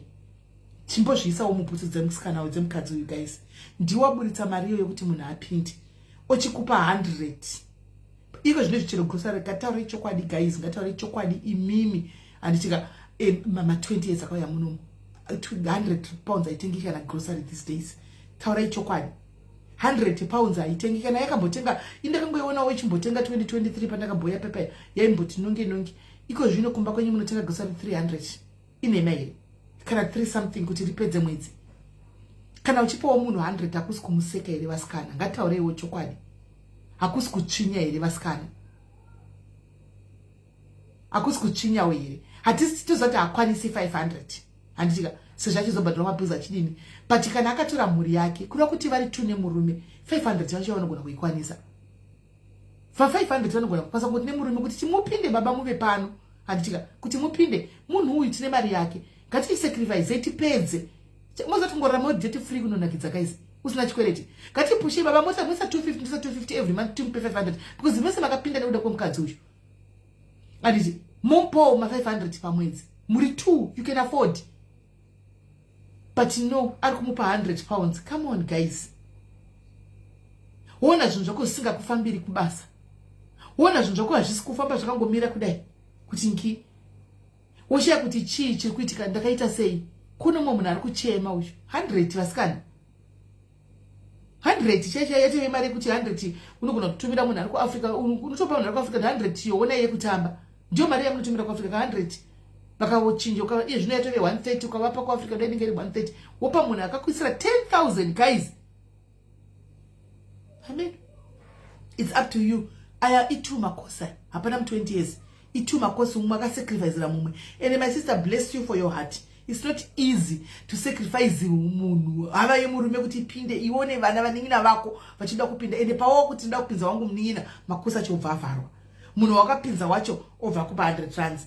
Bless your heart kola musachinje inoda ku experience ishi yamakasangana naye munhu uyu. Keep on being you, keep on, you know, musina that so selfishness antika God sees, God knows. One day your reward is coming. Uyu angabvisa ake ma 100 wayo, it's okay. Achazokona kukosha kwechikorobo antika kukosha kwemvura kwechikorobo ateura mvura kuti mvura yakakosha pano.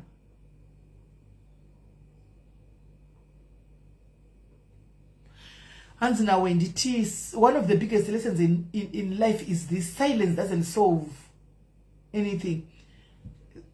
If someone owes you money and when they promise, communicate clearly. Bottling up only breaks you while the other person continues to live unaware and unconcerned. Surely may be uncomfortable, but it's necessary, especially when sacrifices have been made. Ichokwadi.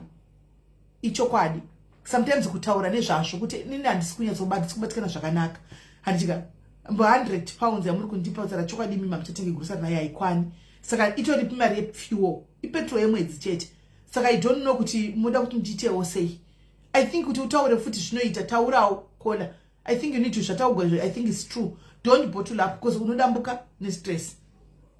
Zvinani kuti ubude pachena, write a letter. Express yourself in a letter or in a message or something. Write something to her. Speak to her in a calmly, a very calm caller. In that calmly manner, speak to her. Let her understand. I know chiraka zotara ndezvake zvangu ndewane ndezvadi, but at least anenge azvinzwa newe wacho wabudisa zviri pamwoyo pako. Andichika right. Hande itione. Uyai fona itione vakapinzwa nevakapinza vacho munyika muno atinzwei.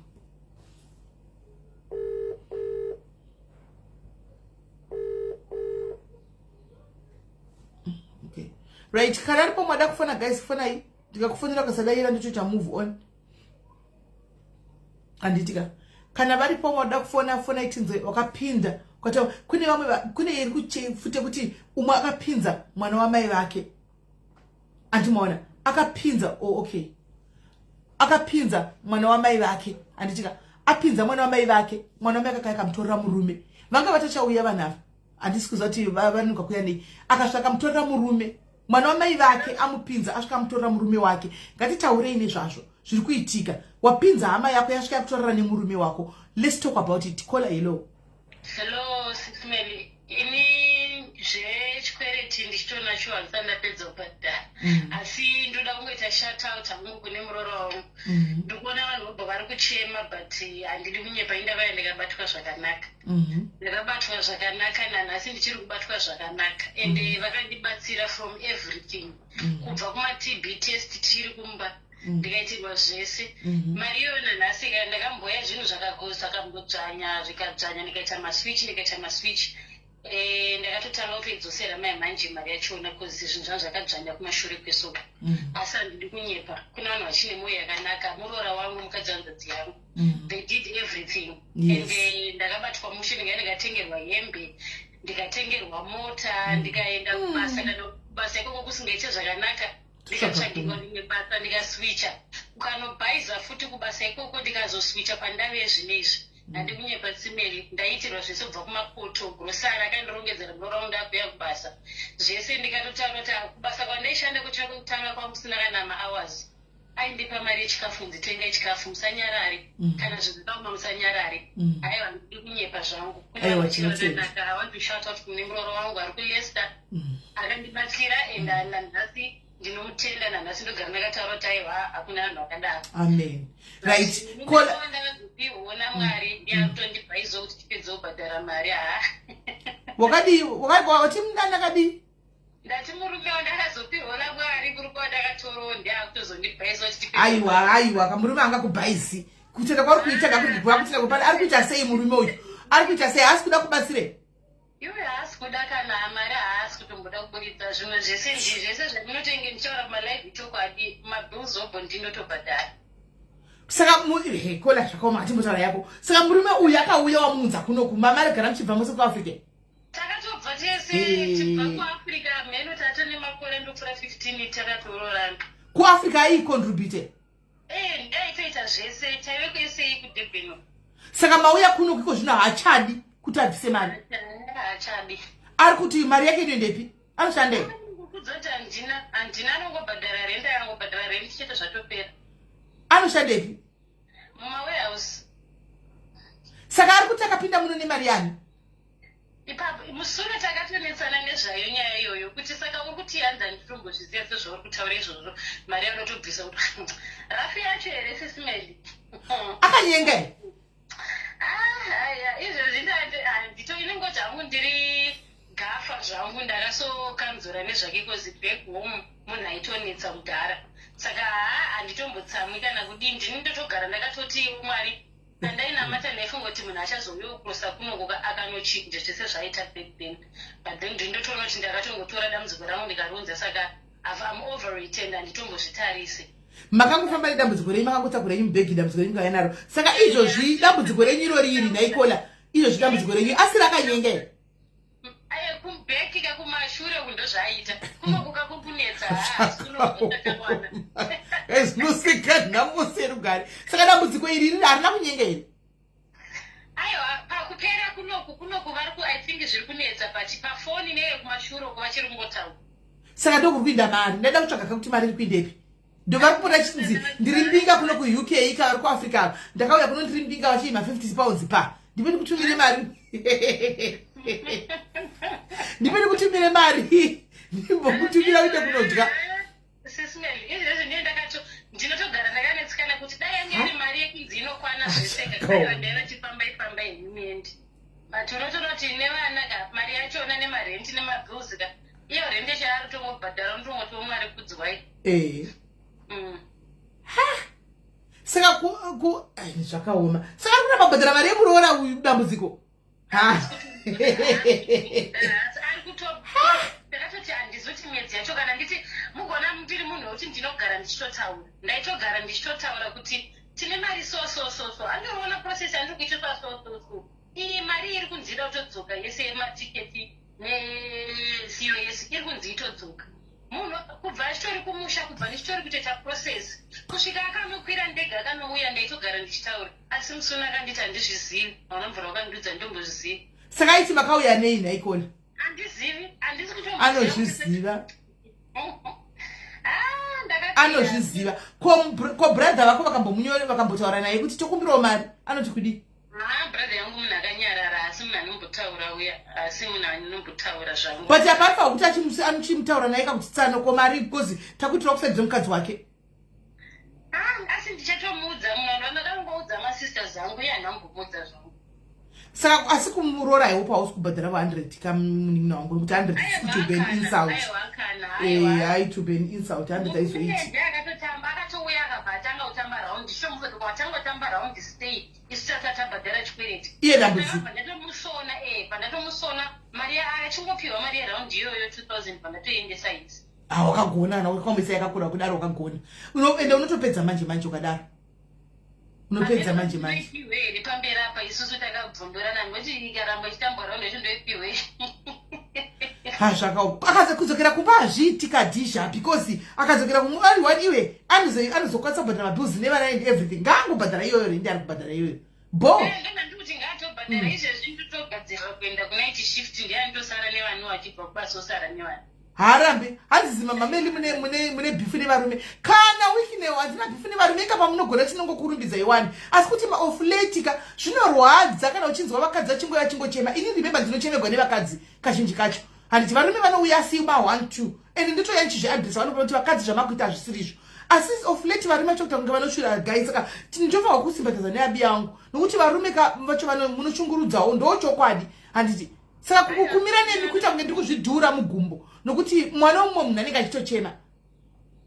Aiwa ini nangu kuita zvamakaita zveugafa ndakaita kudhara simbi zvobatsira ukazviona ka zvoheupa antoita gafa kudhara ukazi handina kana basa nezvaitomboita kana nandisingatombotarise asikana uchida vana manje kupfuura vana vangu inini vakatobvira vatotanga kuzi ndandada kutombotora vana iye asipo ndobva mavhidza anoramba kubuda ndobva ndachozongomhanya kuti ndinochata iye achitouye kuti muuye mose ende ndachongoti ndichisenda certificate chemuchato kumavhiza evana achibva atobuda saka weye chekuti ndicharega kutora zvava zvikatongonetsa ndobva ndatongomutora but ndaitongotora ndichitongozoti pakaipa kuzviziva hey makola mabvi mongora mamuchina matsawo mwari vache vanopindura mabvi ndo basa ravo yangu zvandotonamatira ilife yangu nevana kuti ndinonamatira nereja iyo ini ndakaimwepayo pati saka bota muchatodvie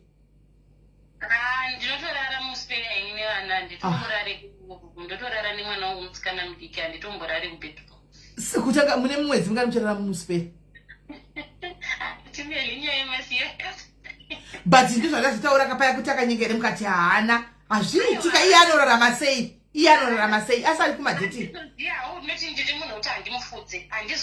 aiwa munhu wechirume hangararama asina unogodi handizivi hangu kana ari kuita but handisandambona anything ende handitombomufudze the fact yekuti munhu unosvika uchindishungurudza ka uchiziva zvinhu zvese zviri transparent ndaikudza hapana kana chandainyepa woda kundishungurudzira nenyaya yese nebasa rese nyaya yemari aipapo ndopandiri kuramba ipapo ndosaka mari isiri kubuda nyaya yekuti hausi kundipa bota ndosaka mari isiri kubuda apana kuti munhu andishungurudze naismeri woti vaindishungurudza kumashure woda kuramba uchindishungurudza nanhasi pakaipa ichokwadi ipapo asi regai abhadhare zvake here ndine kutenga chikafu kabhadhara zvakaoma kola chiwe chinoramba chongobhadhara kumurora inopera mari ndozvandinoda kuti muramba ndichingoita ndichiita bhidhana mbijana shout out to you murora thank you very much at least tine testimony yanakidza kuti ndakabata zvakandakatengerwa hembe ndikadii ndikaizvese ndakaitigwa tinokutenga murora kuLeicester uko thank you very much thank you my sister alright thank you very much pakaipa hey ani muri kungoona kuti kune nyaya muri kuzviona ka guys kana ndichitaura pamwe ndiri kuumana kuseri dai ndichidziziva nyaya dzoseri chidzwa kuseri kune nyaya kuma-COS uko muda zvakunyepa ini kune nyaya kuma-COS uko kune nyaya ngaitifonere vamwe murume izvo zviri kuramba kutoti kwai kudika kana usingatondipa bota ini handibhadhari mari iyoyo asi unoti wakapinda nebhasikori wakapinda nenhingikiri nendaza yemapostori kuti upinde munhu handiti wakapinda neevhisa nendege zvakabhadharwa nani unoda kuramba bhadhara murora mari yake iwe murume wedambudziko zvakaoma kola hello mushe kanjani yes ndingangoitawo contribution yangu ndinongosimbisa vanhu vema-COS kuti zvinonzi pane mari hanzi pane mupurisa ndo pane mari handiti ende zvikangosvika zvinhu zvikangonaka cheteka ziva kuti zvinozoipa pakati apo handiti zvinezvi they've got a story to tell the same as vanhu vakauya inini ndinongomira nekuti ndichikombera kuti I know kuti zvikurwadza pari zvino but zvichanaka pamberi apo ende nake rekuti vanhu vakauya zvino zvakadi inhau yekuti kune masocial media kune vanhu vakaita seni vari kumiririra vanhu vari kugadzirisa nyika kune vanhu vakaipa vane mwoyo wakaipa zvakangofanira kumba chaiko chaiko kune vanhu vakaipa kune mastepmother akaipa kune vanhu vakaipa ivo maemployers maemployee yacho vanhu vakangoipa chete nyika yacho yakangoipa saka zvamuri kuita izvozvo zvakanaka kuti ndikugadzirisa ini ndangokudzira zvandakaexperience yandakawana ini ndakangosiyana kuti mimwaka yaweka inini ndakauya ndikasvika ndichisvika paairport ndaifanira kutakurwa nasisi vangu sisi vangu havana kuuya apa handina munhu wandoziva kana wanda munhu angandiunza atondita kutsvagira vanhu ndopandakazofonderwa nemwe muninangu kune mwe musha imba akayakanditora ndakazoenda kuna sisi vacho but it was tough hazvina basa ndiko zvakatopfuura kudhara then mandazomuvwa ipapo handaenda kunogara kwemwe munhu futi that was toughest unondozodzimara ati munobva mupanika uenda moto moto that was miss. Ndaishanda muhotera chiita zvekugadzira mubhedha zvezvekuti Monday to Friday ndaita laki rekuti Mwari anokukropafadza. Ndakanoita laki rekuti matipa ndaiwana anga ari more than mari yandaitambira. Yaingoti ndichisvika ndaingoti ndichitambira musi weFriday kwanzi mai vanoda mari. I had to give him mari. Akanditi handibhadhire rent munhu ndaigara naye. Ndaimirirwa padhore pahotera ndotorwa mari yangu. Tipi yayo ndoenda zotumira kumba. Can you imagine? Nasisi wako wandisandoisungirira.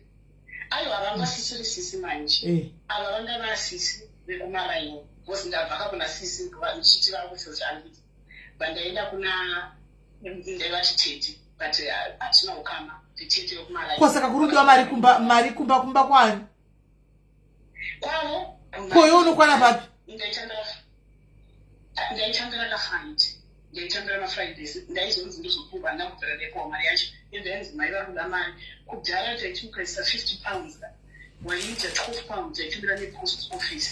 Waisa 12 pounds. Apa watambira 80 pounds. Waisa 62. Apa unotenga grocery mumba. Ndaisana sina kana senti. Saka mari matipi ayo ndio anga ari mwari wangu. Mwari wacho anenge angatozviziva. Saka ndaizotumirawo mai vangu ndotumirawo mhuri yangu. Kamari kaika nenda paokematipi.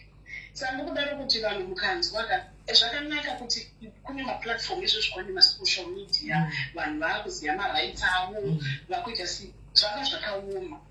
Ndainzi Friday hafana kubuda because munhu paari kugara pacho haasi kuzi vanobara kuzvitindiri iye range riweye kuti ndikude basa akaunti yangu because mari yacho yaigara mumaakaunti make mwari akabva angoitawo ndakasvika munemarch ndakapinda munyika mune January. Saka February end of February vanogara nevateta muna March mapepa yaya ekuHMRC yaya apa auye mozoti ndiwo yakaita ndivhura akaunti yangu tinhamba yangu yakauya asipo kadzi rakaenda ndakatukwa kana makambonoti mukadzi mukuru unotukwa kuita mwana mudiki ndakatukirira imwe musi manangopi mozoti mungonoti pana pabechagarikika panangotsva bhegi rangu nepasipoti vandanorwandisa madhezi ava ndairikotsvana kana vanangonorwandisa kubasa ndakangokumbira maneja kubasa kuutira asi mazimba so munini manacho ndiyakazokudza akati ndiyakanawo nepasipoti yako zvoku zviri kana usiku zvinisara zvitsvagwa kuti ndichamuudza kuti ndakatotora kudhara ndikabisa ndakabva pamba ipapo zvava zvakauma. Saka ndokukudzai kuti it's not easy. I know kuti imweni chete no munhu wese ndambozoshaura kuti ma-20 years anebhita anebhita because that's what they went through. Vada kuti vanhu masiyo ese aende through zvavakaita. Anditi we went through a hard time. Zvava zvakaoma ndiri kukunyengerai hama idzi unotongopeya kweyese kuti apa unongochinza usavhure akaunti. Imimi mutori nani vakawe muchivhura maakaunti muno basa racho munaro israel kave nemastudent visa yekuti unongochinepa kusenza ma20 hours. Saka nongodaro kuti nhamo dzinosiyana ende zvenyezve inini aitoprefer zvomuita muCUS because zvitori better because zviri straightforward. 10 years dzinopera sekutamba sekuseka vanhu muchiona mapepa eni zvongopera vanhu munoita zvakanaka. Ainoti zvinobhuwa kuti kana unga akaplana kuti 5 years plus asazvapasisiwa takangomirira kuona asazvapasisiwa. But it's nothing. Vanhu ngavaregere kuita maBP.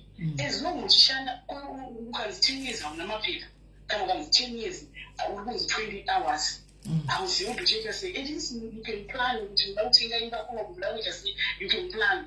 Zvehama chedzo both sides vakaunzwa nevakauya vacho vese fanana rutini. Yeah, the other side of Nikikiri, yes, Maggie, the other side of UK, uyu 20 years akuti patakauya ipapo zvanga zviriko ndakatosongo kadza kuntora pa-airport kwandakanogara sise kumaraini ndakachiona kuti zvokutotizawo ubvapo ndichitotiza ende vanhu vairipoterana nguva iyoyo. Saka ndakabva ndichitotizawo ipapo ndaingotorigwa mari yangu yese ndichingonziwinza mari kumba kwadai asi kumba kwatete ava vasingazivi vasina kukama navo iye aitozopona nemari dzematipu.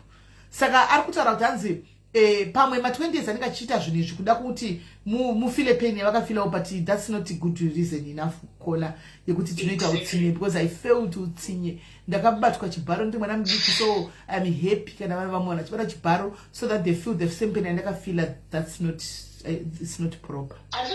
It's not right.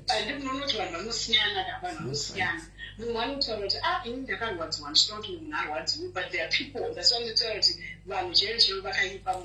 people are cool. Instead of talking about the in as though to pin the truth from people, they are happy to a matambuzi. It is just doing it. I should have heard the reason I'm not going to whatever is happening now. Masivo is cannot even and once the Russian sustainable because panel is but just come out to say that I'm not changing my shift. She was saying it's trying. That's my contribution. Thank you very much, Kola. Thank you. Thank you very much, Kola. Thank you very much. Right, masimakosi nashe kwaita we fellow sister irikuti aiwa zvichanaka takabva neko rambai makadzvanya abva kusingisa iwena kwanzi 10 years dzinopera fast amobodoni dzapera sei zviri nani kuita zvako 10 years asi uchiza kuti unenge uchifamba uchiita zvako kuda plus the fact yekuti vakatotaura kuti 10 years unogona kusarenyuwikwa iwo kana ukangwara chigara waita zvinhu zvako gara ronga tuntu twako uronge medzi dzako gara uine mari yako uchitira kamari yako paside kuitira kuti musakangasa macredit score yenyu uchitira kuti kana zvazonzi unongotakura kamabhigi ako naye woenda kumusha kwako handiti uri mutogwa ungaramba kuenda kumba kwenyu haungarambi anditika right kana varipo mwanda kufona itinzwa dzinyaya idzika idzi okay paita anonymous panapa. I'm just gonna play the audio ya sender anditika tinzoti anonymous ari kuti chi right. This is me. That's what I say my diaries. Ndachida kungotaura panyaya yekuti inini ndaka pana 20 years wangu sister wangu mwari kunoko akanditi maini ndoda aiwati everyday kubvira uye kuno kudharadhara ndichinodzaiwa kukugadzirira ndoda kuti muwe ndikambonzi muchauya nechikoro kudhara zvichiri possible paya zvombochinja kutaura nestatement and then at some point ndokandanzi I think the Bamba should have a COS. You should go to Matatumani, could be all breakthrough. And then, questions in a sister, many Ganaku Gazzi, I put him away. A Chimway Diamond and Red Cross, the kind of Gatakaman and Red Cross. Over Janzi, she was my requirements, driving test, the Canwita, who was the TB test here, and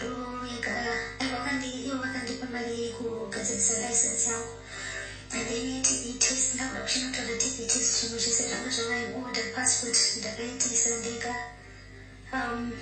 which is a one's TB test those are just amuskuzwa process ya kupera mungu muganga chinjaka taka kundifemera nyaya taka kutumira ni kuma family group ni kuza vanhu kuti akadya mari ndakampa mari akawanda sereki kutagadzira zvikwaya kuno mari yakapi kona hanzi atisikunzwa awe anonymous hanzi atisikunzwa ini ndanichinzwa hangu ine noise though but ndanichinzwa kola hanzi atisikunzwa but angasvika pakutaura nenyaya yekuti ari kuumba akanga atanga kubva kudhara achitaura nasisi wake mwana mai kuti ndiunzei saka wachikuti ndikugadzira pandichauya aifa wangapinda nezvemastudent visa zviya zvichiri kuita nguva iyoyo but vaingoti ndichaita pakazoya maCOS hanzi ndakazviitira ndega maTB test angu nechichi handitika yangu wekuti achiuya asi sinobva vachitanga manje vakutanga kufrema nyaya kuti vasakwanise kumuunza handitika saka nditi ndokontinua here kuramba ndichiplaya vamwe vari kuti muri kunzwa watiri kunzwa vamwe already nganyore gaitanyore kuti yakareba audio ishi yakatoreba audio iyi ndeye 10 minutes handitika ndimudza nyore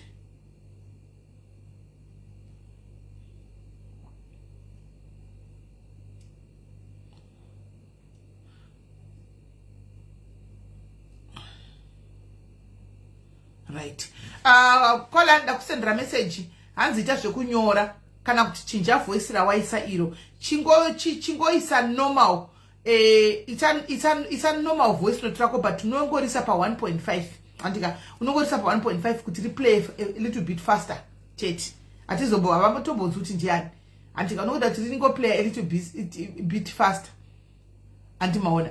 So I know you are listening. Can you please repeat your audio zvakare vanhu vanyatsokunzwa anditika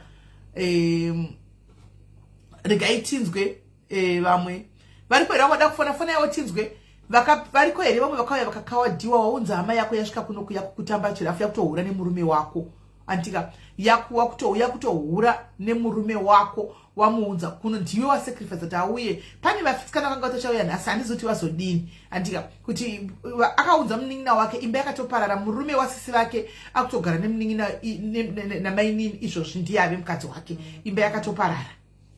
Alright, anenge aita imwe let's see. Hi sis,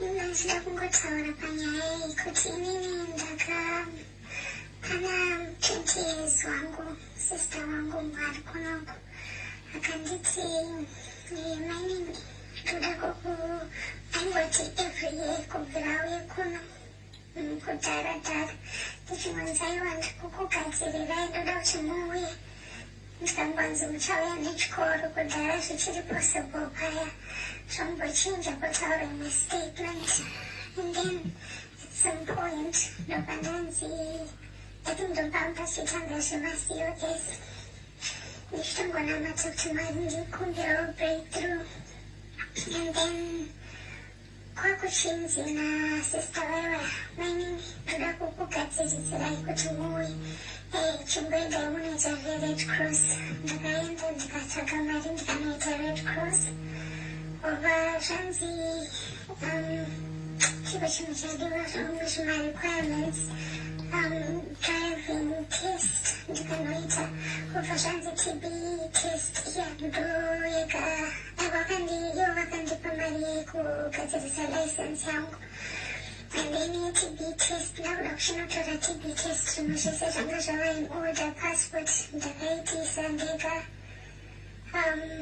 kwakuchizongonzi kwasara yeTB test ndo zvanga zvasara ndakutogadzira kaiva kuona kuti process yakupera munhu kwangu mukakachinja akatanga kundifemera nyaya kutanga kutumira nekumafamily group nekuudza vanhu kuti akadya mari ndakamupa mari yakawanda stereki kuti agadzire zvikuya kuno mari yakapedza achidya saka ndichitombomubatsiri handina chandiri kuziya ndimurima kwakutozoti paitika nhamo taenda kunhamo kuya ndakungonzwa munhu asachiti konaiwa wakadya mari mari ipi zvikanzi ndisaka watonza uchabatsirwa imagine I didn't even know ndikati ndakadya mari yechii zvikanzi yekubatsirwa kuti uende kuUK ndakati handina chandinoziva kwakuzochinzi kuzobata kuti kwangosara TB test ngatitopedzisai kwakutumirwa zikumbura badada remeseji ndichiudziridzwa makofu nematete you're ungrateful hausi munhu ari respectful kushe kuti unoshaya kuti zvafane kupi ndikutukirira. My heart was so broken because ndakada togadzirira nchiti ndakutoenda. You know when you put your hope in something. Ndakaabandonwa palast minute ndikachema ndikarwadziwa ndikati saka hapachisina hope because hakuna munhu achandibatsira. And then a sister of mine, not a sister Jay, but like a friend, akaona something chandakanga ndaposta. And then ndovazo reach out kwandiri akanditi my sister ndaratidza umwe munhu wandinoshanda naye sister yangu watini company chese ndamuratidza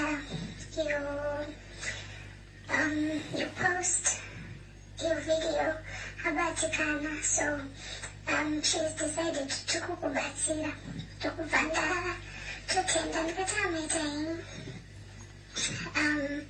These people started helping me from nowhere. Ndabatsirwa paya vatonditisa TB test iya ndobva ndatogadzirirwa zveCOS ratoita ndikakwidzwa ndikauya kunoku. Ndauya ndakatanga kushanda ndichitosvika first time.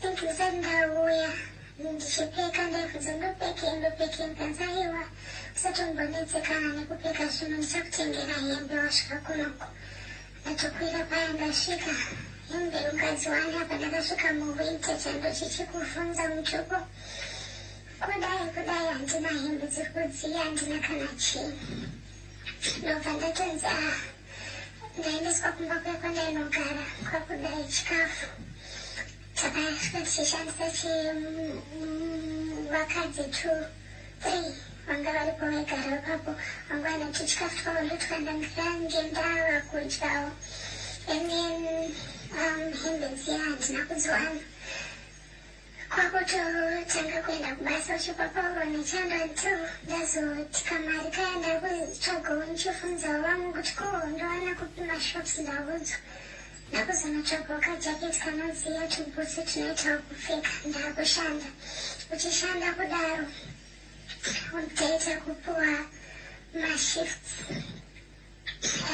back to back oshanda panopera mwedzi mari yachauione kuti zvakamira sei. And mind you, these are people that have helped you and you don't want to seem ungrateful. Ndichakuudzai here kana ndapedza kuteerera. Ndichakuudzai ndiri kumunzwa. Nyange uchiona mari isiri kubhalansa ndandichine fear then kuti ndinobvunza sei. I still haven't gotten my bearings around at this point. Rent yangu yakapromiswa kunzi ichabhadharwa. Ndakatanga kubhadhara rent from the first month. Ndiye zvananga ndisingatozivi ndisina kumboshanda futi madays akawanda. A lot was going on. Kubasa kwacho, like I was saying, long hours, uchishanda long hours. Most of the time, sometimes even 7 days, washanda mari, haiwechi, head up. You can't even question anyone when you try to question whoever wakaviswa parota. Uvocha unotanemta, you know, sister yangu. Kusoso, waipa wapandukiwa. So this went on for a while. There even in my finances. There was a time that I went to buy Midzio Yamumba at one of the reputable shops. Ndatenga Midzio yaya. Ndakatenga pasina kuona. One of the girls wandaigara naye ndiye anenge akaneta makuwa kuti akazotenga chakati. Nyaya kutotaura kuofisi. Kwakutozonzwa ndakutaura zvikanzi kana muchitenga musakuti muchitenga imomo. Imomo ndine vanhu vagara. Vanozviafoda. Inemi kana muchida mapoto beta mupote muchitenga kumashops aya wana inzi chiwana Tesco nawana mashops aya mungotenga ikoko. Ndokwamunotenga musakuti muchitenga and also kana then the other time ndakatumira mari kumba. But ndandisati ndakuziva kuti ndotumira, so I think it was my second month vandabvunza one of the girls kwakundibatsira akunoudza manje kuti kuofisi nyaya yatenderera. Ndakuzona ndadedzwa futi zvikanzi ndakuti ndikudedze ndikuudze kuti usapota zvitumira mari kumba kana zvitumira make sure unokwanisa kungowasendera kana 80 pamwedzi and make sure they can make do with that. Imwe yese ndeyakutopota chiswinyirwa uchisa paside usatombotumire and munhu akuziva kuti mari yanga ichitumirwa vabereki vangu and munhu is telling you no send ma 80. It might have been advice and they should go from a good place, but it was just too much. You know, all up in your face, unsolicited advice. Pane advice yakanayotokutaura chidzidzisana, but some of it zvinenge zvakutoita kunge control. Hembe chaidzo I would be told kunzi musapote muchitenga like ndandine bhutsu dzandaiwanzofarira from certain shops ndabile kusatengei mabhutsu ikoko. Bhutsu kubeta mutopota muchienda panana Shein nana Temu ndopamunowana bhutsu dziri cheaper. I don't want cheaper shoes. It's not bad to tell me, but I'm but you don't have to go to the extent of telling someone what to do and what not to do, right?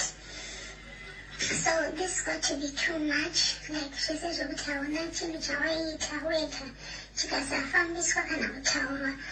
moment that you raise your voice and say, you know what? so but rota ndinyanira kwamukambondisa ukangotarisira kuti ndashanda 7 days, my body is tired, ndakuda kumbozorora. Waiva waona parota wabviswa mashifts, ungosirwa kana 2 kana 1 shift yekuti wataurirei, ukangotaura chete kana kuti zvana apako yakadai so chakati chazoitika, waiva waona wabviswa ikoko. Kana kuti uchishandira let's say pano uchigara somewhere wainoendeswa kuma-calls ekure, or drive yakuenda kure, not kudrive, oenda kunoita basa kure, simply because mnari kuda kukufixa. So I'm not saying kuti isusu tiri maholier than thou. I'm not also saying my 20 years maholier than thou, but I'm saying all of this to just say we need to find mutual ground, guys. We need to find our footing, Tessie, as sisters, and just figure a way out. Because it feels like we pull against each other so much, not just as Zimbabwean ladies, but I think as Zimbabweans as a whole. Pull them down syndrome. Hatigoni kumira test, hatigoni kusapotana, hatigoni kungo nanana. Right. Ugona nyaya yake iri kunakidza mufunge. Nyaya yake iri kutonakidza pati wangodhiwa kuisa voice rake rechimupanziro riraisa iro. Handimaona. Right. Ari kuti kola handitika iye ari kuAfrica. Ana sisi vake vari muno muUK. Handiti akatinga kukumbira sisi kubva ari kudhara achangopedza chikoro. Sisi kuna program yekuti vanhu vari kuuya nema student visa. Ndokumbira mundibatsirewo ndiye kuchikoro. Sisi vachingoti ndikugadzira vasingaiti. Vasingadi kuti auye. Then later on kwazovhuka zvemasi ataona sisi vaneta vasi kuda kuya kundibatsira ndobva agara ake. Kwazovhuka zvemaCOS ndobva auya kuna sisi mwana mai vake futi sichindibatsira iwo. Kwavhuka zvemaCOS sisi vachingoti ndokubatsira iye kusvikira anhingirira azozvitisa TB test ega, akazvitoresa passport ega, akataka kuzvitira process ega. Andi muri kuona. Saka adaro paya apedza process ava pakuti license akazvitira ega. Ave pakuti ndakuda kuti chino but kuna CCC ndawana zvinhu sendaita hangu ndanazvo. Kwasara sije kuti achikotsvagwa COS achiuyaka sisi ndobva vachitanga kuti create nyaya dzisiko. Vakachinda kugroup refamily vakatanga kutaura kuti ndakamupa mari akadla mari munhu yeye hatendi, she's very ungrateful, the reason why I'm no longer doing anything for her, handichamubatsiri ngagari kuAfrica ikoko. Uyu ndobva atanga kuti akubvunza ndina kuti iwe wakadla mari wakapiwa kuti uinde kugadzira kuenda kuUK, uye akati mapepa mari ipi yandakadla mukutaura nezvei, handina mari yandakapiwa ini, mapepa ese ndina wakatokwana ndakazvitisa ndega mukutaura nezvei. Kwanzi ndobva ndanga ndikanobvunza sisi naisisi ndikunzwa vanhu vachinditi anzima muri kuti makandipa mari kuti ndiche mapepa ndikadya mari ipi, because mapepa ese ndaanawo. Handimaona mapepa muri kuti mari yangu makanditumira mari ipi, ndiye ndakaita nemari yandakanga ndichitsvaga kuno kuAfrica, hamuna kundipa mari. Handimaona kwanzi ndakapindurwa ndichitukirirwa makobvu nematete, hanzi ndakatukirirwa zvikanzi you are ungrateful, vanhu vari kuAfrica hamutendi, muchafanira mogara ikoko, unoda kuintepi. Handika yanga yava way according to yanga yava way kuti asachadi asakwanisa kuti amubatsire apinde muno. Kwase zvine ndakabatikana ndikarwadziwa. Saka ndakanga ndakuisa tuma video twangu pa Facebook, nchita tuma video angu nchisa, then one munhu aingondifollowawo ndobva ndiona aone me video ndobva ndichi ndokumbura kuti ku app kwandibva yakati everything is everything okay, kwani ndakabva ndadza kusvipata ndobva ndamuudza zvese. Andiwana nyaya yatika kuti ufunge sisi wangu so hapana ndatogadzira zvese. Andiwana zvatokwana. Kwanzi musikana ndobva ati ndiganimbotaura nemumwe munhu andiri kuziva nekambani yake iri kutora tinzoti anoti chi, kwani ndobva nditaura nemusikana uya atana nemukadzi wekambani, mukadzi yakabva ndivinga ndizova ati alright tatisaidwa kuti chinyaya yako yandirwadza, tatisaidwa kuti tikupe COS racho. Kwani ndobva ndatipa COS, kwai vakanondibatsira even kuti ndikwanise kuzokwira ticket and everything ndichiuya. Akwira munhu achiuya kwasisi kuya, sisi vakati pana hazviti ndokunotora munyanya ndokunomukanda kwanga kuchigara vamwe vakadzi 2, saka vanga kugara vari 3 apa hana kusigwa chikafu hana chinhu, saka anga akudlawo chikafu chevaya vakanga chigara navo, but vanhu vaikombla chero nekuti atazoti shopi iri kupi hana vana kumutaridza, anga nechimari chakakasungirirawo. Hanzi apa ndakauya iri winter kwaitonhora kwaipa ndandakuuya ndakabvunza sisava kuti visa ndakazowana COS zangu rakabuda, saka semunhu ari kuenda kumburoza kuti ndotakurembedza kana sei, kwai zvikanzi don't worry hembe kuno kudzizere plus zvosvika ndichikupa dzimwe ingotakura bhegi rako uye. Ndobva takura chibhegi chake ndokuuya, auya nechibhegi chiya wanike kuri kupfuta moto kutonhora kunoku kunoti sisi vakati aiwa isati tizvozvo chero kumba kwavanhu kugara. Ndobva nesiwa kuya kune vanhu kuya handiwana apa chando wangu utobatsirwa nevakadzi mava vakanga ushiya navo muwani rumu muya achigara navo ndivakanga vatomubatsira. vakutomupota chimpowo zvijuice ndobva achitanga kuita kubasa kuya kwaanga aenda design yake iri pa2 iri kuna employer iri kuna sisi akuchinda kubasa kuya antika hanzi kubasa kwakuya kwanga kwakune machallenges eko ndanga nditsinga pamwe waigona kushanda kwai ndaigona kushanda 7 days a week ukakomplaina kuti musana uri kuita zokuti rwadzei hanzi unobviswa parota uona parota hapana chinwasiwe kana kuti 2 days zeparota wabvisigwa ngosabvumidzi kutaura kwanzi mari yaya washanda kudai mari yapa inouya haiuyi yese unogona kutonyima mari iyoyo kwanzi saka ndakazonenda kuti pandindapiwa shongo ndotsvaka kuti shopi iripi ndinotengawo chijuice ndotengawo chino andimona kwai asi ndakashingirira ndiripo pakambani ipapo zvichinetsa kudaro kwanzi one day ndobva ndapinda mune imwe shopu ndobva ndanotenga furniture yake kuda mubhedha kuda chii hameno chakanotenga furniture imomo saka one of the akabva angagara ega manje angazobuda kugara ega saka one of the friends pakambani paishanda ndofunga yakaoneka ndizora kuti atenga mubhedha kushopu yakati yanganzi shopu yepamusoro hanzi vatanga bhosi vaisvikanzi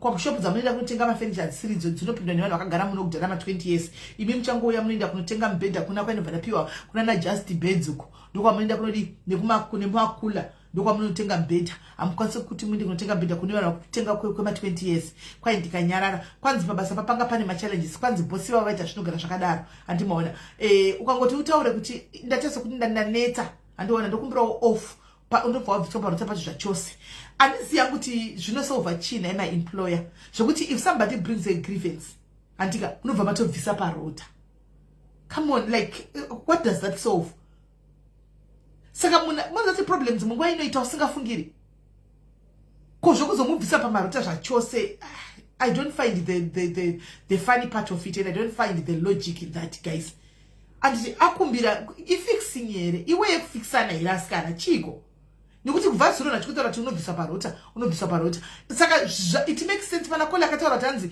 vanhu vane language imwe chete it's not making sense why munhu akangotaura chinhu muno anobviswa parota why there's a problem yanasi I want to go and solve my problem komurota nacho kusura mangwana mandibvisire ina mangwana mandibvisire hati ndinenge ndadzoka come on my employer patarise umpagadzirise ipapo please patarise umpagadzirise hatisi kugwa tiri kuonesana sevanhu vamwechete sevana vamunhu mumwe chete andimaona there's no need yekuti munhu akakumbira ita dambudziko onzi takubvisa parota why kozverota zvinopinde dambudziko hausi utsinye wacho watise tichitaura kuti ndo utsinye wacho wokurumira muvhu because anozorega kutaura hake mushandi but anenge achitoona kutoti ndatotapiwa rafu pano ndatobviswa parota kufixana and it's better chokwadi mberi pamwe zvimwe zvingatikotaura chokwadi it's wrong can you not kana wagumbuka kuti ndisina kuzvitesa chimuudza newe kokuzobvisa machiti kuti amame kana akaura unowanei mushandi wako mwana wako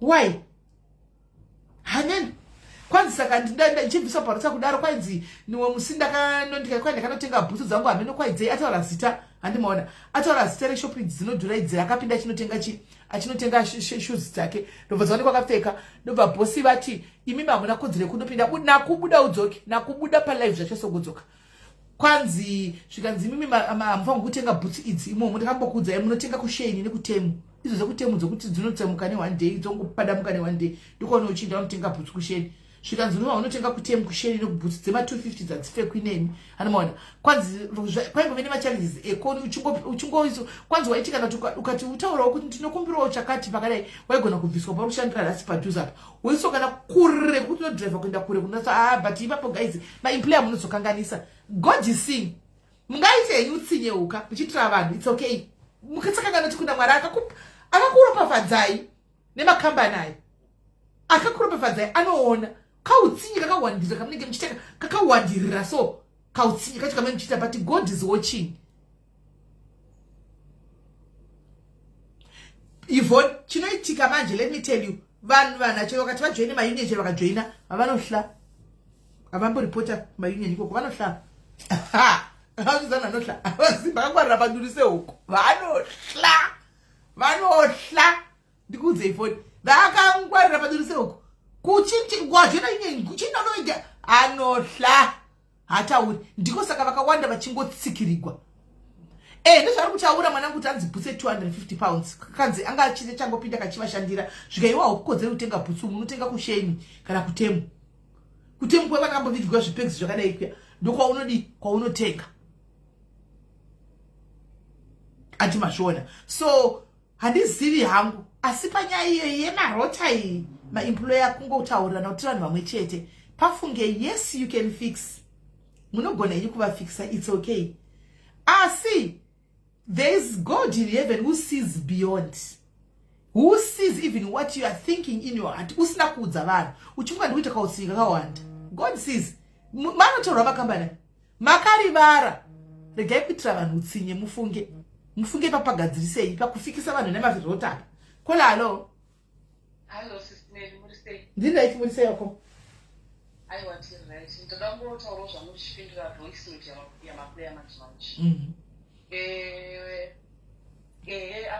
Ndazvinzwisisa zvenyaya dzake, but ndodakupa example one yezvaataura. Ataura akati iye paakauya anga asingakuzivi kuenda kumashops kupi, akanotenga ashosha chikafu kuti anotenga kopitichi.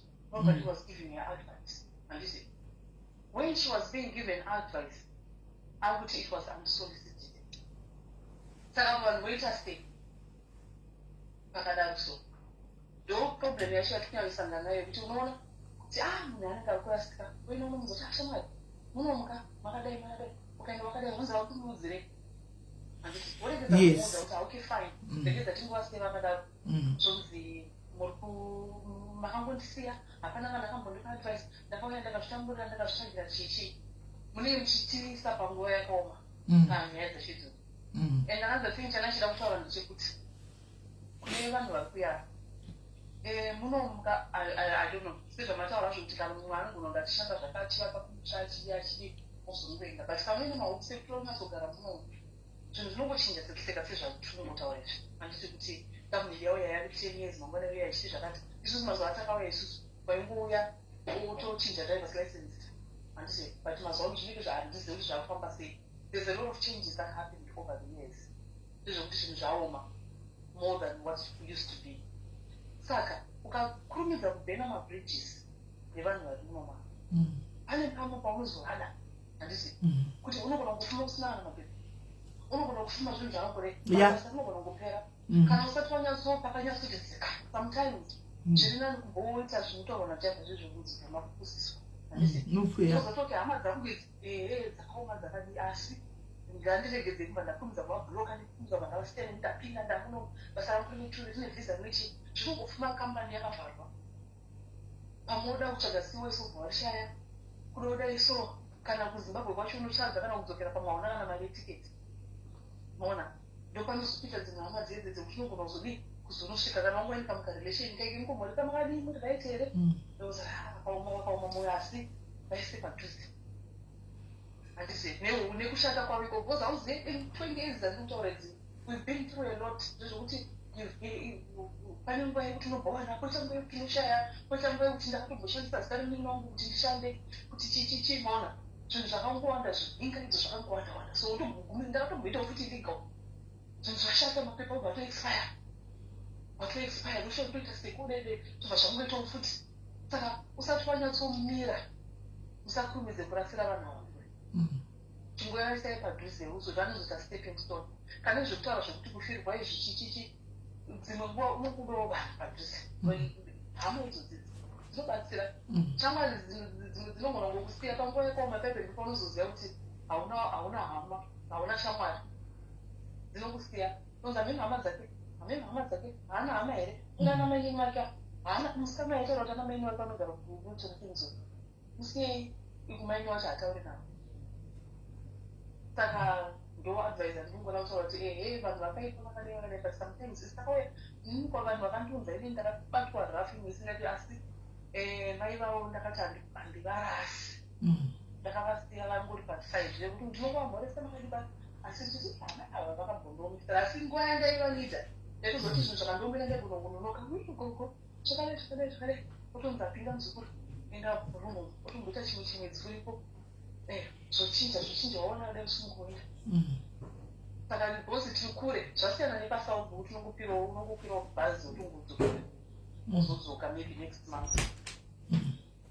Pakuenda nekudzoka uzotika immigration waona kuti unogona kusvikira immigration yatochinja kuchinjira sei ione valid visa wotokudzosera futi naro visa racho saka ndangoti ndingopawo contribution yakuti ipakupa kuti vanhu vanoti hey hamuna kundipa advice wakupa advice kuti akapindudzirei. It's a bit confusing. Right. Thank you very much, Kola Maita Basa. She's making sense though. Kana mamterera, she is making sense. She's saying, Antika, as much as vanwane utsinye, Antika uchiti gotsinye, patakapinda wesu takaiti gotsinye, chawe chawe ne amadzendo, atichata uredi izvozvo. Asi, siya pamangwana. Ari kuti zvakataurwa zvokunzi bvuma kupusa, sometimes it helps. Wobvuma zvokupusa. Andiwana, because chinoitika ndechekuti munomu zvinochinja anytime. Handiti wobva wazviti ndakapinda ndakapenga ndine yese handiti I don't need them at all. Zvinogona kuchinja.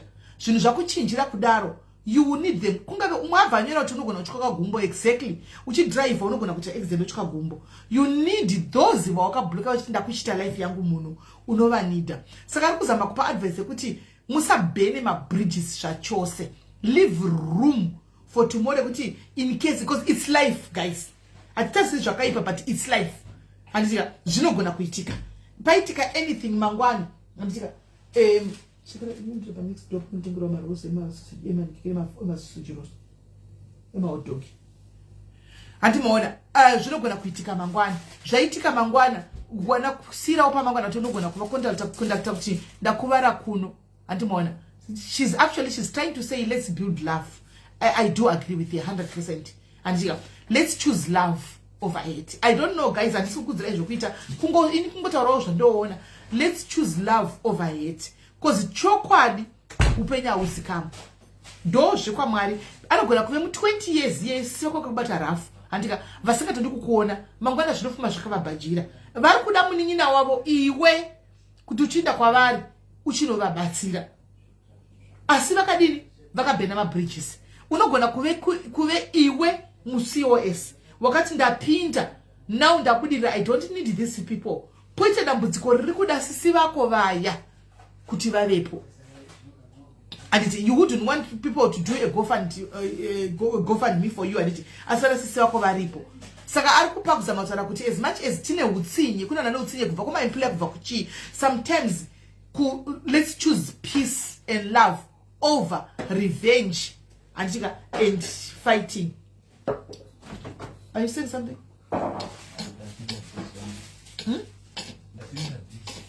Yeah.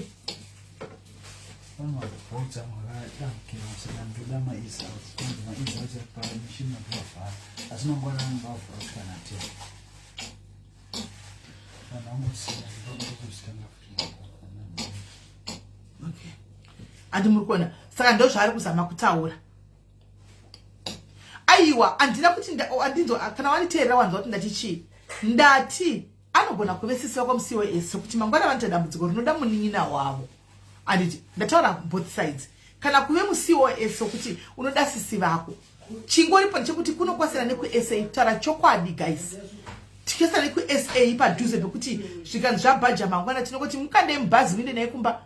Andiona ndikandirewo munhu mubhazi ndaye naye kudhari munomuburutsa zvatosiyana. Animona zvatosiyana. Ndo zvari kuzama kutaura haana kupa advice yakaipa kona. Apa advice ndiri kutobvumira nawo naye kuti sometimes kubvuma kupusa kwakatonaka. Asi ndiri papo ndinongoramba ndingotsikirira pakuti my employers izvi zvokushandisira vashandi rota izvi it's not nice and it's not right. Ivo vashandi ndinokumbira kumbotaura chimwe chinhu. Andika ndokumbira kumbotaura chimwe chinhu. Guys, kana uchishandirwa uri boss anditi kana uchishandirwa uri tigati mbotanga tafonera uya ngachifona tinzwe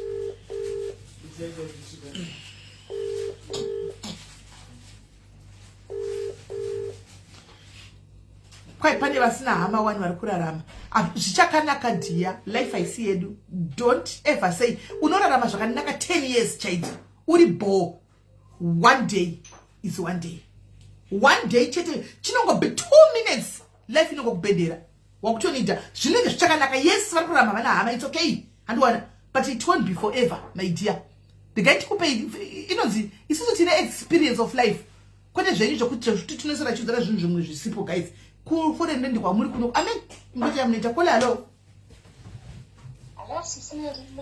mushe muri seikoni handiri right tangoti tingotaurawo sisi vangu vakauya kudhara zvokudaro asi saka tichingoona maexperiences anenge achitaura mumandingo ashangobva mukuuya kuti hazvina kumbonyanyosiyana mufundo dzvenyu sisi takauya kaikai taitoitirwawo utsinye hwohwo kuti unenge usinoka nemapepa unenge wakauya nekavisitors visa kopera ende unenge usaziva kuti unoenda kopi asi unoti kana kuwana kwanenge waenda kunoshanda kudai ukapuhwa mashifts akawanda maitanga kuitirana pachenyu jelasi mugotengesana kuhome ofisi anaziva kuti zvinezvi aina kubasa munongozounzwa kuti home ofisi but pabasa panenge paine vakawanda wakamama indian anenge asiwa mapepa saka pamwe unongotori murume yakachembereka kuti rubatsira ongozwa kuti hakuna kumira mushe tabira nomahwindo sisine tichitiza kumhanya nepakati peusiku muchitiza home office saka upenyu was never easy maikona kana kuti tranaseva munogara ipapo ungoita kana kuti mumwe unenge waita shamwari yaunenge wawirirana nayo mumwe ungofunga kuti munhu vaakutobhenefita maigona kutotengeserana usiku makarara mumba homofisi yaigona kutokupingai vanhu vaibatwa maita kunge zvinonzi haminana saka zviri kungoitika nhasi zvangosiyana kuti vanhu avakuya nemapepa avo kudhara nesu takaya tisina muchishingirira kusvikirira mazita mapepa ndokusiyana kwazvangoita asi zvakadaro ini mandione zviri zvinhu zvakanaka nekuti ndakazitawo hama dzimwe dzakauyawo tikatibatsira muno munhu dzikaenda dzikanoshanda kwanzi dzinenge dzanoshanda kwekumaCOS motoona kuti maemployer acho futi vanhu vacho vatakauya navo kudhara ivavo handiti ndivavo the same people wasanza kutumbura ndivo vakanga vachitizawo home office vachita mumawindo vakuitawo futi utsinye maCOS nhasi kamani vakangamwa zvavo zvavaitawo vachitiza home office. It's wrong. It's very wrong. Saka zvikuitaura nenyaya yekuti hazvina kumbonaka.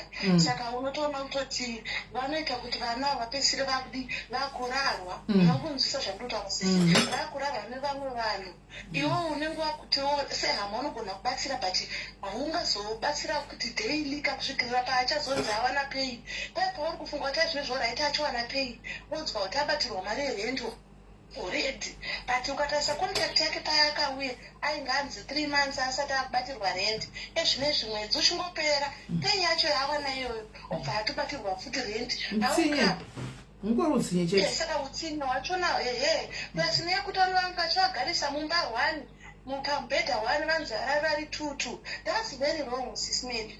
Maemployer vaya ari kuisa vanhu ka vanofanira kudzidza kuita hunhu. Where is dignity? Ngavadzidze kubata vanhu zvakanaka handiti ivo maCOS kana vachinge vaunzwawo nyama dzinenge dzavaunza ngavangodzidza kuita sekubhadhara kamari dzacho nai ngatiite zvinhu zvokuti tese kana tikasangana mangwana handiti hatizowanikwa tichisvipana kana kuita sei ongu unogona kuti haugona undirova haugona undidini but tinotakuva kuti kurovana because isisimedi kana ndikakurovai handiti chii chandinobhenefita from kukurovai pana chandobhenefita handiti saka ngatingodzidzai kuva vanhu tigogarisana sehama nehama izvo zvese zvatiri kuita naizvi tiri kutambisa nguva life is very short kuti tiwanikwe tiri vanhu vanoitirana utsinye kana kuzobrekana mahearts kuluza sleep because munhu asi kundidzosera zvinhu zvangu zvandakashandira handiti isu takatirwa zvinhu zvakawandisa but I wouldn't want anyone to experience zvandakasangana nazvo ini ndauyawo muno. Because remember, usina mapepa kuvhura account was a problem because hauna mapepa unovhura sei account saka vaihorera mari kune vacho vanenge vaine mapepa ivavo handiti vakakunyima mapei yako waiwana kana vakudza kuti handikakwanisa kuwana mari yekuenda kubhengi ndizvozvo taita dzongo dzinoita ma2 weeks uri kundivhini kwaunenge waenda nezita remumwe munhu but still wadzoka kudaro oinyima mapei yachona yese futi ugorara usiku hwese mazuva uchifambira munhu uchidida mari yangu akutobvunza kuti mari yako ipi ndinokushedzera mapurisa anomurikuona zvinhu zvacho zvose it was so wrong ine nhasi uno handifariri kuona munhu anobata munhu zvakaipa ndiri munhu anotodawo justice pane vanhu saka ndikaona zvinhu zvakadaro zvinondibreaka my heart. I feel kuti vanhu vanofanira kubatana sevanhu ngatiregei kuti nokuti ndakaya kudhara ndikakurisa kana ndakaenda through madifficulties saka vanofanira kuomerwa mupenyu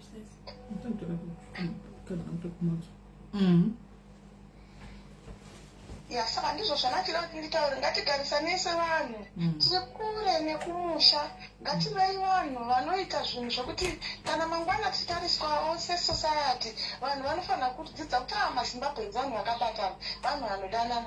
To be honest, you need to understand kuti Zimbabweans are hard working and the Zimbabweans vanhu vakaenda kuchikoro vakadzidza regardless ekuti tiri vanhu vakadzidza and tiri hard working, especially the women vanobva kuZimbabwe vanhu vanoshanda, they are hard working.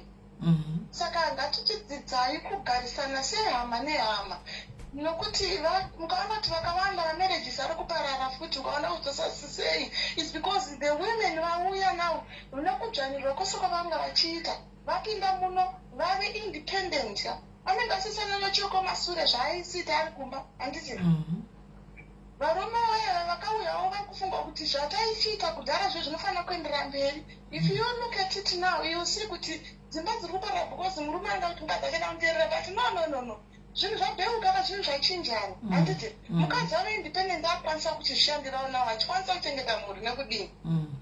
Aiye pane mukadzi ataura kuti murume haasi kuda nekutondipa mari, ari kungobhadhara renti chete. Handi muri kuona, it's because ari kuona kuti mukadzi uchatochipinda gori achiri kutoshanda nechitsvaka mari maybe kutodarika iye. Handi muri kuona, zvazvo kuita kunge zvazvokupanishana, which is not okay. So ukanota saabhatana kuti aini ndotozvirara murume akudega, why will you blame her? Because anenge akutoona saka chauchada pandiri chii kana usinokwanisa kuita kuti uve baba. The man is supposed to be the one akamira akaanoita kuratidza ndini murume pano pamba. For me to respect you, you have to show kuti uri murume zveshuwa, hanti ndizvere. Saka ngatisaite zvekudzvanidzirana, ngatidzidzei kugarisana. Iwe murume ukaona mukadzi wako itawo kuti muve imba. Handiti kana mine chikoro zvamakaita dzidzai kubatsirana mubhadhara. Handiti kwete kuti ngatibatsiranei. It's nice kuti munounza maprograms akadai and we talk about them.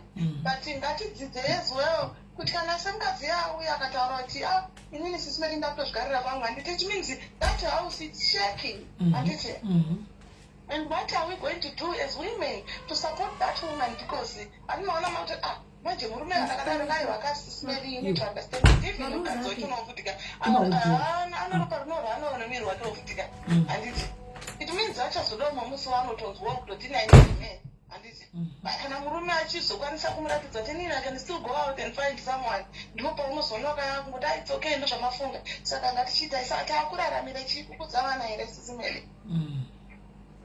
Handiti muri kuzvinzwisisa. Saka maproblems arimo zvokuti mukada kuenda maprograms aya muchiti every weekend munana one by one, maybe you help a lot of people vakauya munomu zvinhu zvisiri kuvafambira zvakanaka. Thank you so much. Thank you very much Kola nemashoko makukutu. Thank you very much guys. Varoverere maoko Kola mashoko makukutu avataura. In other words vari kuencourage love. Anditika vari kuti tese kuma 20 years nekuma COS ikoko pane zvinhu zvakaitika, zvinogona kuve zvakaitika pakati pedu kana kuti kudi, but two wrongs will not make a right. Anditi so ngati try by all means kuti tigare in harmony. Where is the love? Ndo zvavari kuzama kutaura. Anditi pabva paita munhu aisa comment in comment section akati anditika ini ndiri mu 20 plus mwana wamai vangu mu COS hatichatoonani nokuti wapinda munyika ino zvisinei, it's okay kwauri ikoko, tichasangana kana Mwari vachida. Such message, guys. She's a big sister writing to a young sister. We might not know the story behind. There might be a story behind. But mukaona mnachinyora zvinhu zvakadaro pavanhu kureva kuti there's a story pane something chiri heartbreaking chakaitika. Andimona. You see what I'm talking about? You see what I'm talking about? Kuti UK yacho ya break ama families. It has families are now broken. It's supposed to be a happy moment whereby, sisters, vafo kuva happy kuti we are united with our sisters. Mutakubatsirana. We are doing things together. But somewhere, somehow, anitimaona, pane an element of jealousy iripo between our 20-year-old sisters. So ma 20-year-old kana kavanenge vawana kekutarisira pasina COS nekutsikirira ma COS vanokashandisa. Ma COS kana kavanenge vawana kekutsikirira ma 20 plus years vanokashandisa. Zvinove zvinhu zvekuti azvitibatsire muupenyu, but it will drift us even further as Zimbabweans. Right? To honestly speaking, handiti we are now resorting to kuti and I don't mind, I will do my own thing weta zvanoita, but zvichokwadi pane tsara danzimi makararama ma 20 years seiko musina hope yamuwana, saka tinongoraramawo izvozvo. Zvazvinoita manje mudhara God ashande sekufunga kwauri kuita iwewe. Mudhara God ane mashandiro ake kuti akada kuti iwewe haudziti 20 years dzavakaita unoita 4 years obva wapinda mudambudziko vanogona kuzviita. Hani munoona ndokusiyana kwazvo ikoko, nokuti dai taigona kukondorola upenyu hwedu isusu chete tingade chingotaura kuti hatina kana basa nemi isusu vana mai vedu makatitaura kuti hatitodi kana kuona upenyu hwedu zvacho sonotorera mapenyu because nezvo zati ramangwana rangu rakadai the fact yekuti ramangwana racho handisi kuziya kuti rakamira sei, hatizivi kuti chi. Ani maona there are so many families, there are unsolved issues behind. There has been some unresolved issues behind, whereby hence people are coming here with that bitterness. People are coming in with that anger because those issues, they've been left for a very long time. Tinosekerana mwana wa mai vangu tikusekerana, but kune zvakaitika, kune zvakataurika kumasuro ku 15 years ago and hakuna kazve address. Mai havana kukwanisa kuti va address vamirire nyaya idzi vagadzirise vana vachine resentment iyoyo. Paita mukanwa antika mwana wa mai vake amutora amuunza, mwana wa mai vake akabatira chigumbo chikuzara kuti wamama ndikubhadhari bheki mari iyoyo, kana kuti achamupinza munotaura kuti uchapinda muno you will suffer in this country uri mudhuze mandinokuona. Zviri kuitika guys, and it's not right. We are one people guys. Whereas inga one ma Christians tisisusu maZimbabwe we say tinoziva Mwari. That's what we say. Hakuna muZimbabwe munari muZimbabwe anoti handizivi Mwari. We all know kuti the God is there and we tinotomurumbidza kuti Mungu apa tigonyora zvemavhesi aMwari pamabhigi pedu, but rudo chairo in reality hatina. Sometimes we just need to use a reality check. Ndio inenge chidiwa patiri, reality check ndio inodiwa kwatiri. Ende zvocho kana kola life is too short. Haisi yedu. Kola hello sismali mose ndizaitika njani? andiripo ndinobata vanhu vari kutaura vachiti zvoni hanzi zvoni ma 20 years makararama semusina nokubatsira neso tinogona kurarama. Guys, musashandise that word. Inini ndikutaura from experience. I think sisimali munoziva chakaitika kumunhu zvakaitika kumunin'ina wangu. Iye zvino hachagoni kushanda. Handiti hachagoni kushanda. Ndo zvakaitika like funny, like play munin'ina wake like play. Saka guys, musashandise that word. Nokuti mangwana hauzivi zvaunomuka uri. And you need those people. Iye zvinezvi akagara ariko kumba dai anga achinyira vanhu kana dai takasvika takachinyirana ini ndaisambomira naye sesister yangu. But now vanhu vazhinji vari kutomira naye ari kubatsirwa achaenda kumba. Handiti saka guys, musashandise muromo wenyu muchifunga kuti muri Mwari, hausi Mwari. Anything can happen kwauri zvausingafungiri. Chinogoneka kuitika kwauri, chinogoneka kuitika kwandiri, chinogoneka kuita kuna anybody. Saka ngatigare takaziva hedu kuti mangwana vanhu vaiva tinenge tichiti handina basa naone kuti tazoya muno. You need them. Ndapedza hangu, ndatenda. Thank you very much Kola. Thank you. In other words, a very good example. Ini ndeze munhu anenge azotaura kudai so ndechizokwanisa kuti ndichitaura. Kana asina kutaura ega ndinge singasazokwanisi kuti ndichitaura nyaya yacho. Anditi munin'ina wake akagara muno ndeve makore. Anditika akagara muno dei ava vakauya maCOS vakauya akavabata rafu. Zvokwadi nhasi dei tichitaura zvimwe. Ndiwe makore aiwa ndiwe muCOS futi na iyi. muCOS futi na iyi.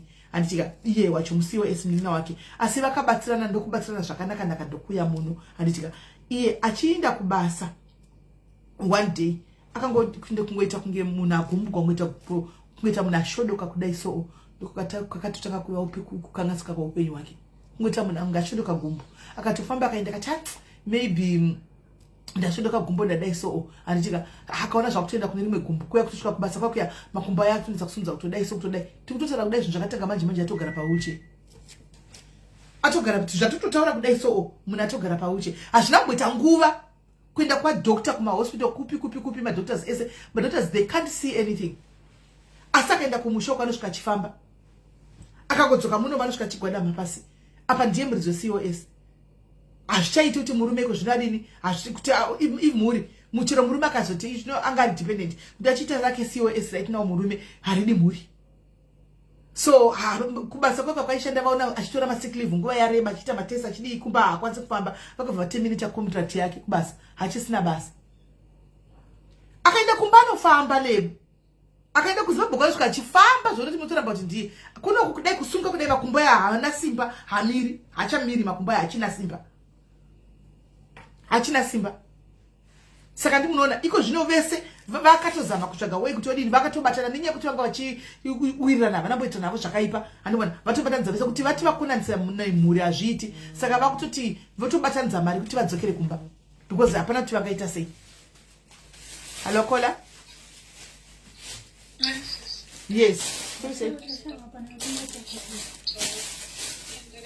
That same problem now. It's the 5th week, I think. Kungotadza kungofamba zvakanaka sana wakungoita waita kungokuma which is going to the hospitals. I'm not down anything. Usually it's been weeks and weeks in this weekend. I think that I took the time to take a so it's been like that for the past 5 weeks. Sana like sometimes I travel to Grabasa for 2 days. Ndakatuzokera ndikafunga kuti andibeta but on the second day shanga isingachaiti ndichita urikuita ngoruku zvozvokuita ngorukuoma zvodzika nechaitese gumbo to move ndikafamba kana kuti kumira for 5 minutes it gets so bad zvokuti ndinenda kuita kuscreena pain ichiita kuwedzera kuenda kuhospital kwanzara chatukona kuita matests. So now it's just a lot of physio kuenda kune chiropractor kuita acupuncture but hapana chiri kunyatsoita proper change. And then my painkillers, they've given me like the strongest painkillers that I'm on right now, but it's just scary. So yeah, it's not easy. Yeah. It's not right. So you now understand where I'm coming from when I'm saying, Kuti, let's mend our bridges. Antika NGB, one people, you see where I'm coming from, right? Yeah. Yeah. Because if the West comes to the West, come on, who is the first person that you conduct? Yeah. That is so true. Very true. Because even like I'm not gonna want to so the kids and to go to Basa. This in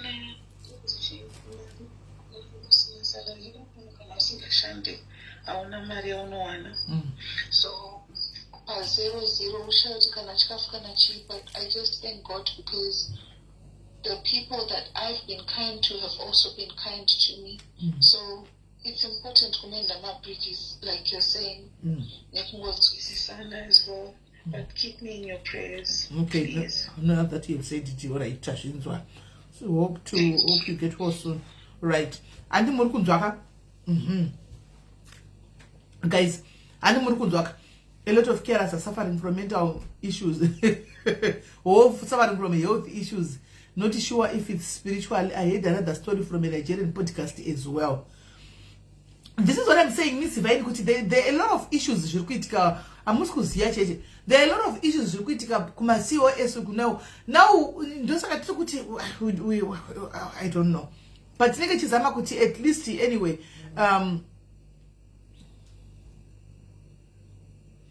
Tererai comment yanyorwa message hanzi ndiri mu COS, but I noticed kuti ma COS takauya tichifunga kuti toda kuvataridza ma 20 years kuti hamuna basa. Ma COS ngatidzika mei. We need each other. We need those relatives. Izvo zvizhinji ma COS atina kana ma funeral policy, and that's true. And hamuna ma critical illness insurance, and that's true. Ukarwara, who will take care of you? Ukarwara unochengetwa nani? This is coming from another COS. So murikuona kuti i50-50 instead yekunyengerana guys kutaura chokwadi ini nangu sa big sisi yenyu sa big sisi sa big mother andika ndichitaura ini chikudzai tinganyengerana tikatata guys we don't care, we don't do that nehama idzingatizodai, but guys experience kwatiri kwacho nezviri kuitika ndozona kuti hapana kumira mushi. Saka let's not burn bridges because mangwana auzivi mamunza uya phone apa kuti mnina wangu like play guys takatozviramba kati iwe akati zvatove serious like play upenya usi wedu ndosaka ndichimbona muno sometimes I'm baffled nevanhu vanouya vachida kuzama kuvhaira zvinhu zvepano pasi ndoti munhu unomboza upenyu here munhu anoziva chinonzi life here. Do you know kuti upenyu hune muridzi wahwo? Isusu we are just living a life, a drama. It's a script that you are playing that has been written by the owner of the life. Yekuti iwewe wapiwa script yako uri kungoteedzera zviri pascript, because dai taigona kuziva ramangwana redu tara chokwadi taigadzisa pakawanda, but we don't know ramangwana. Antiona unogona kutoronga kuti nona ndikati mangwana ndikafuma ndikadai ndida kuzodai andika endi mangwana uchifuma hazviitiki zvakutaura izvozvo, because uchifamba murodhuko zvakanaka kana kuchindira kushopu kwaita mota yaidambuka ndikikiri break kuyatadza kumira iri kuya kuzokudhuma iwe uchifambira unotovata zuva rero usiku ihwo watoe kuchipatara watoe nemapaipu nematengi mumhino pese zvatobhenda, asi unga wakarongera ramangwana rako. Anditi maona kwanzi imwe nyaya yemanual ending chaiyo people are following anzi ndonyensevenga comment yachoisi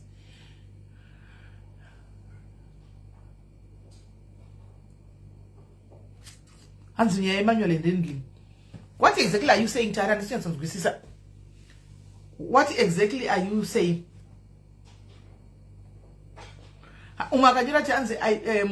I don't think why Makosi thinks it's a competition. Yes, it's very wrong to think we are competing, guys. We are not. How can you compete with somebody who has been here for 20 years and you are just new? You came yesterday. How can you compete? You run your own race, guys. Run your own race. In mimi wama 20 years, kana mchitaura nema COS know how to address them. Kama kakutora kenyi kama netena kukuita mgeurunda kuchinya so. Kunge mruku wa chinyira, kunge mruku wa chasira pasi. Kunge vasina basa because wakawaya nema COS. And it munozati zvinoita both sides. It goes both ways. And it you address something with respect, they will listen and they will answer you with respect. But if you address something as if ukuda kuvashotesa kana tokuda kudi, and it why not answer the same way, the same energy you are giving them, they will return the same energy. And it maona saka zvingori kuviri, guys. Ngati ngobatana isevanhu vamwe chete zvakangonaka. And it tokanganisa chaizvo ndinondonembona mwachitsura tikoma muri kuita sei masiwo esi kutiktok muri kuya muchitamba nemaclients muchidini. Handimaona kune vaitotsiura zvakanaka murudo, kwete vamwe vakanga vachinyora hawindi kunotsiurapo kunda kunonyora kuplatform kwake kuti mavaona vanozviti vakangwara dei basa iroro rikatopera. Come on, you are a big sister. How can you go and write on your day basa rikatopera? Go and in the inbox kana uine rudo, go in the inbox, say my sister, are you aware what you are doing is not allowed? I think he maybe house kuzia ndauya ku inbox unoza ku inbox unotaura nerudo munanokunzwa chero manga msina communication munanokunzwa. If you address with love, don't command them, because vanozoramba zvokunzi tikukomanda kuti ndiri mukadzi mukuru ndoda kundikomanda iwewe wakambondiudza munhu. Andibona ofuti zvinenge zvisina kunaka kuti munhu upindure uchitaura kuti uda kundikomanda wakambondiudza munhu kuti zvinenge zvisina kunaka. Andibona you are not competing, guys. Run your own race. Can you are COS and you are affording to save £1,000 per month to do a project? Do for it.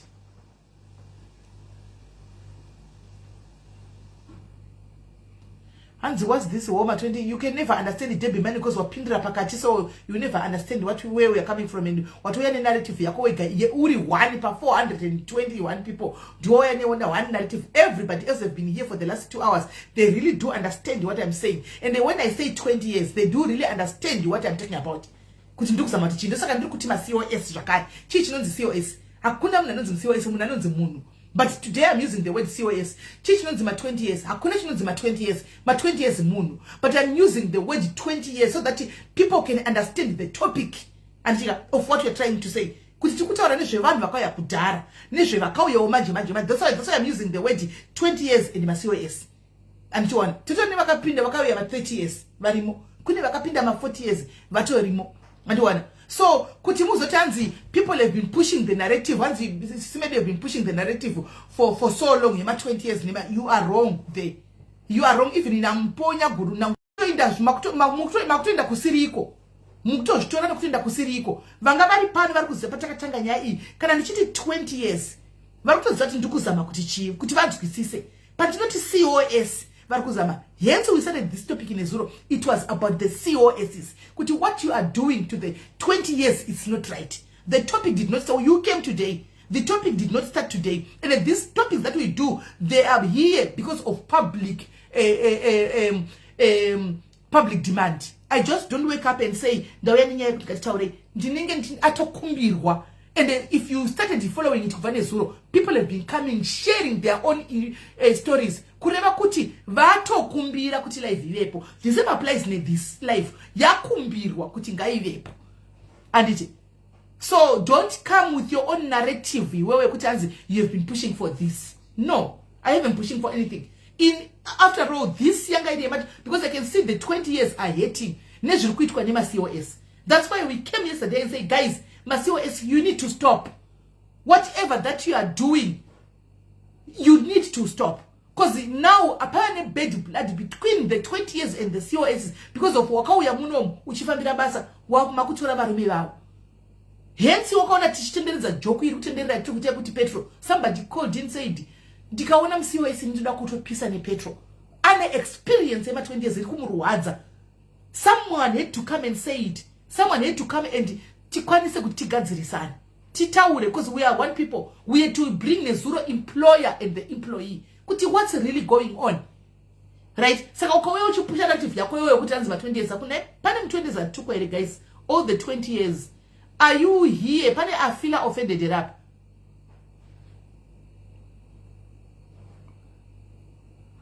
Is the name tattoo? It's very important to use it so that people understands.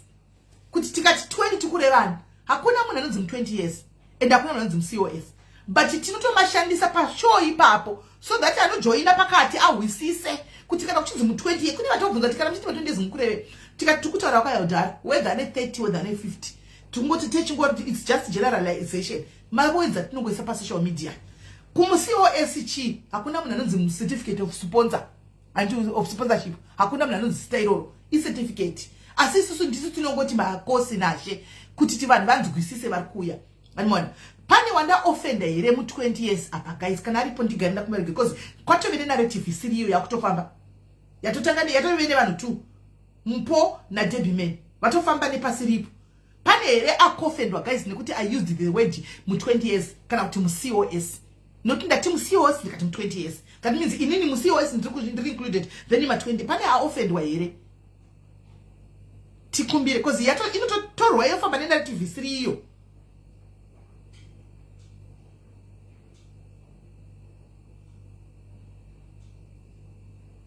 I was just trying to be fair. Tatsura kwese. Now what we are trying to do is to bring love. You have awareness that in narrative work to lose focus. Yeah? Anyway, guys, Valko Africa matoto sort tvareshiti ma 20 years tukutoreve. And this is my 26. Yes, thank you very much. Thank you, my 20 years. Thank you. Nema COS, thank you very much. Right. Kwanzi my 20 years ngavu mebarika ma COS one piparumi. No. No. No. No. No. No. No. Hands the advice is giving Mama COS advice. Yavasina kukumbira, let them navigate their own way. Kanaka kumbira advice. Then mozo mupa. I think so as well. I think so as well. And mona, I think so as well. Because sometimes you can matwe you must see as just now, but you know that reason tika manje joichi. Mwana ngacho ne concern. Aninga ne concern ye chokwani. And one, yekuti zvino zvari kuita uyu munhu zvinodzingisa basa ndikandikudze joyi ipapo uri right zvawataura kuti sometimes vanhu tinovatsura vasina kumbira kutsura but wona zvinoitika. Ma small print aya ativerengi atisi vese vanoverenga. Saka mumwe anotonyatsa kuona kuti apa pachikuitika munhu anodzingwa basa ka munhu ari kuzviziya here obva aendawo from a place of love. I don't think it's wrong. Hello Kola. Hello, sineri nachangopindura papa kuti singai vanhu vachinavigate themselves nozozviona kumberi. Muno muUK sometimes I'm not second strap. Yes.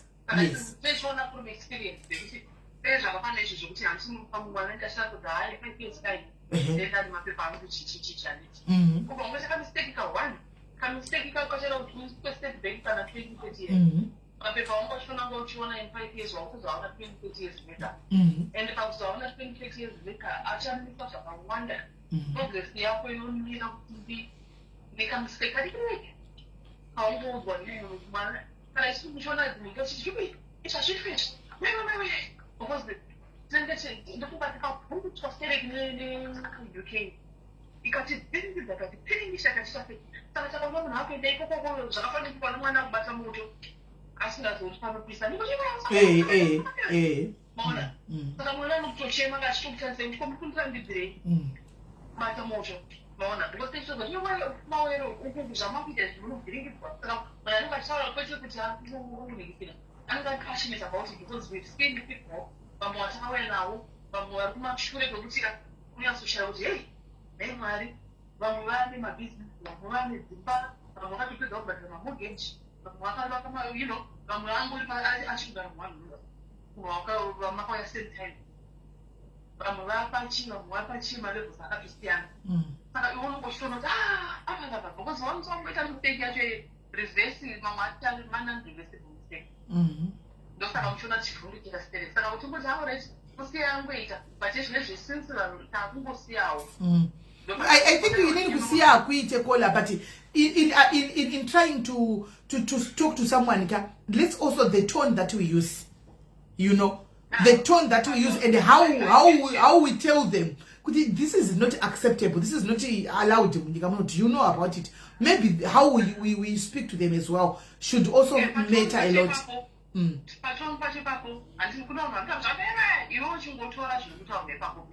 At the end of the day, in the way Tony Young in morning information in English in affect and you made it out in affect in Lungo good day, but at the end of the day, you did not also affect. You more affect or just because that's all Tony is just take the message in again Tony home. What I'm there, but take the message, but you can't brush off guy was okay, fine. But I still think my son down to say another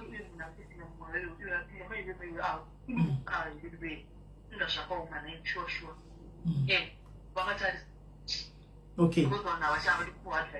Okay. No, I get you. All right. Thank you very much, caller. Thank you very much, caller. Pane sio esa tunyo that approach and tone is very important. Unaona hanzi na didima munko mangwanzi munoma zema sio esi. Unaona genetic ane kudai so sometimes anditika ukapinda mu inbox memunhu ukauya ukanitsura kana chero chinzi ndiri satani chai kana kuti ndiri amene kuti isati muridzi chaiwe sati wenyanga. Do you think kuti ndi oya otora ti my sister I'm coming from a place of love. Do you know kuti zvekudai zvinogona kutokostira muno?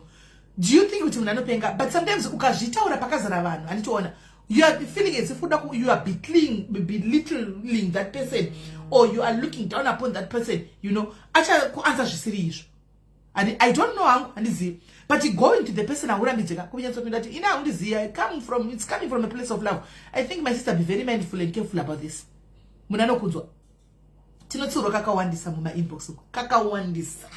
Kakawandiswa. Se vanongosingaziva vanongochitofunga kuti vanondivenga. Vamwe tofunga kuti awi munhu anondivenga. Unogona that my sister I don't know how you are going to take it but it's coming from a place of love. Chakati. It's not proper. Andwa ndosenda kunobvunza kune vangu ma 20 years haya andika ma 20 years nemi ndiudzewo ko pakati uzochinzi zvaitike mazvita papa wotoona kuti sakanga chitomudza chokwadi it's not hate that's love but akauya papa comment section andimona obvati hai mumedzungu mazo ndinobva ndatokuda kuti nditamu you are belittling me pamberi pevanhu vanokupindirawo andiwana azvichabudi zvakanaka. Saka I think the way the tone that we do I don't know hangu andizivi hangu kuti chichinyanya kuitika kumasiyo esacho kunana TikTok and what not I don't know anmona but ndikungofila kuti as a human being that is COS ukayanzoenda kunomudza zvakanaka I don't think because zvatogona kola kuti sometimes one small thing can cost you chinhu chidiki chaunenge uchitofunga kuti chinogona kutokuparadza kuzoti dai makazodai kutenda kunzi takati taimudza sei andimona. Saka it's best, I don't know. In here now, I'm just preaching love. And I'm just preaching unity. And I'm just preaching forgiveness. Because vanhu unzana kunoma families, now they don't speak to one another. Because of marriage. Because of zvikuitika. Anditi. Vamwe vakapinda munhu employers nema employees. Hakuna ukama wakanaka. Nekuda kwezvatinoitirana. Andiri kuona. So one has to say it azvitaurika zvitaugwe pamasocial media ati zvitauri tinotaura tichibhabhadzira handindizvo nekuwandisa inini sahost zvamusazisimeli, you know me now. Andika ndinongoya ndotaskana ma 20 years nokuti you are not offended in this word. Andika kune 1 2 vanga offended but the majority are not offended. Ma 20 years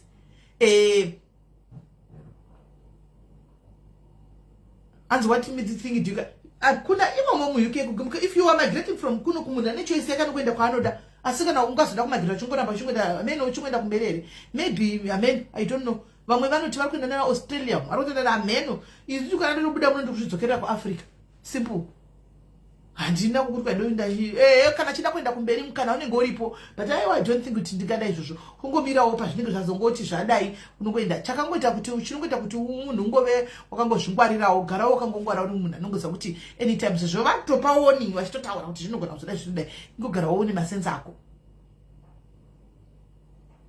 anditi mazviona. So what I'm just saying is like guys, whatever that has happened, must COS less note please shipa hako munhu wako ko Africa auye siyana ine varume vema 20 years. Siyana ine varume vema 20 years veduwe. They have suffered a lot mune muri dzavo kuti muno mune mweya we anti marriage. Guys, let me tell you one thing that I have observed in UK. Muno mune mweya we anti marriage chaiwo unotota room around in the utori mweya we nzvimbo we muno mu UK. So vanhu vakagona kuita ma 5 years 10 years vane varume vavo ihondo guys. Vakatogwa hondo minamato yakashanda, mishonga yakashanda, mvura dzemaprofita dzakashanda pakatenda kuti munhu akwanise kuti amire nemba yake yoyo arambe ari mumba make imomo vana vachitokura. And then you just come from Joburg, Zimbabwe, Cape Town. Wongosvikako wongoti continue na baba yako kana twakutaka ku blackmail baba. Sakola kukutara nezuro yakuti pane msiwo esa akuto blackmail murume wangu. I don't think it is proper guys. Then they will come with the God's blessing. Ma 20 years I. Motaka kuvavenga kuti vazvitirei. But let's look at the source, at the moods.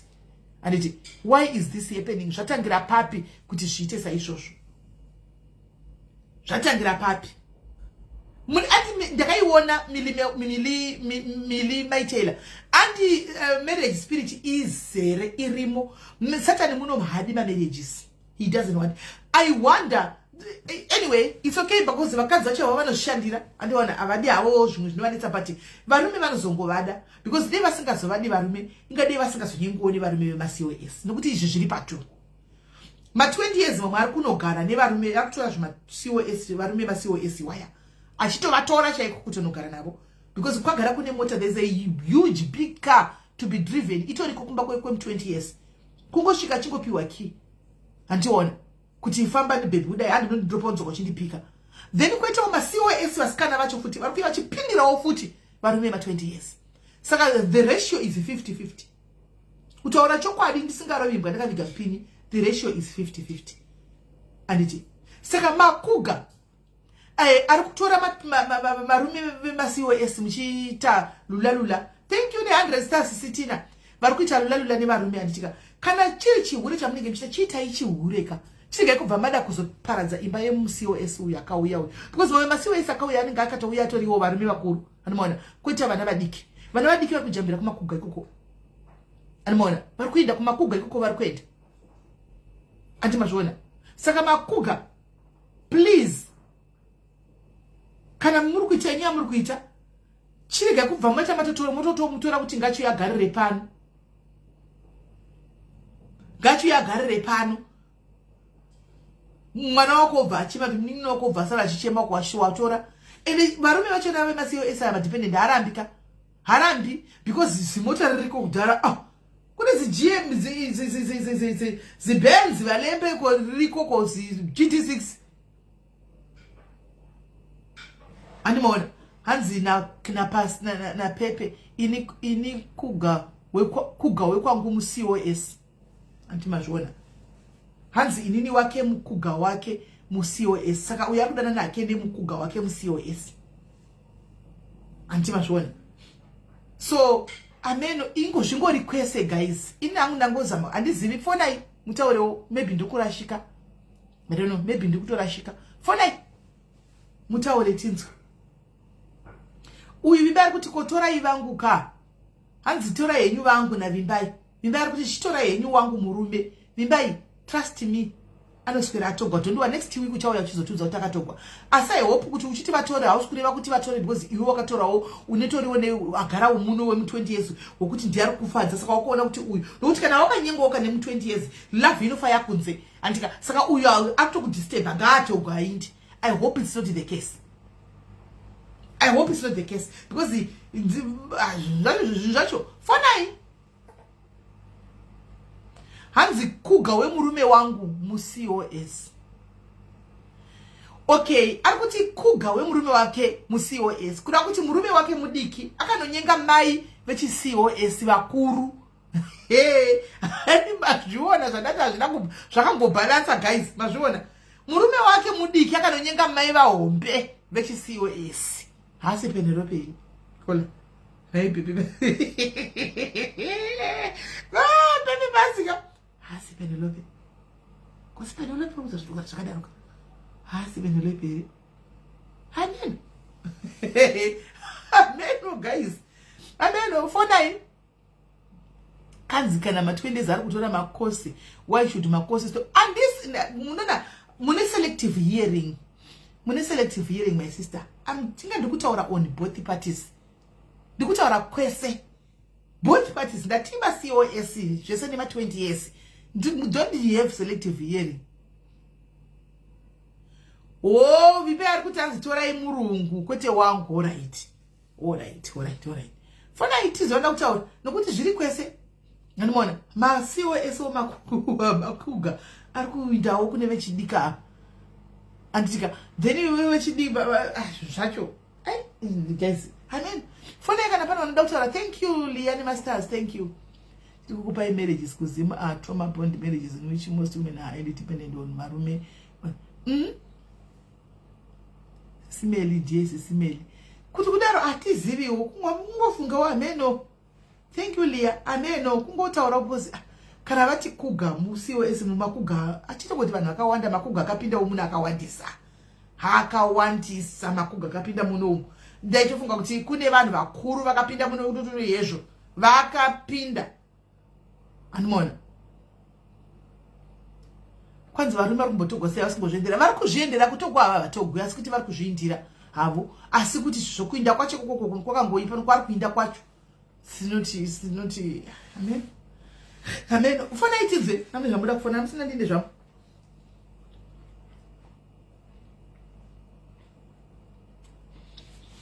fona itinzwe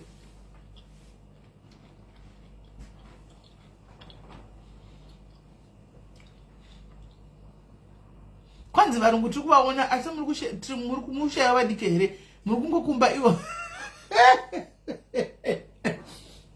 chamwana murume kwai vari kukumba ma-end of life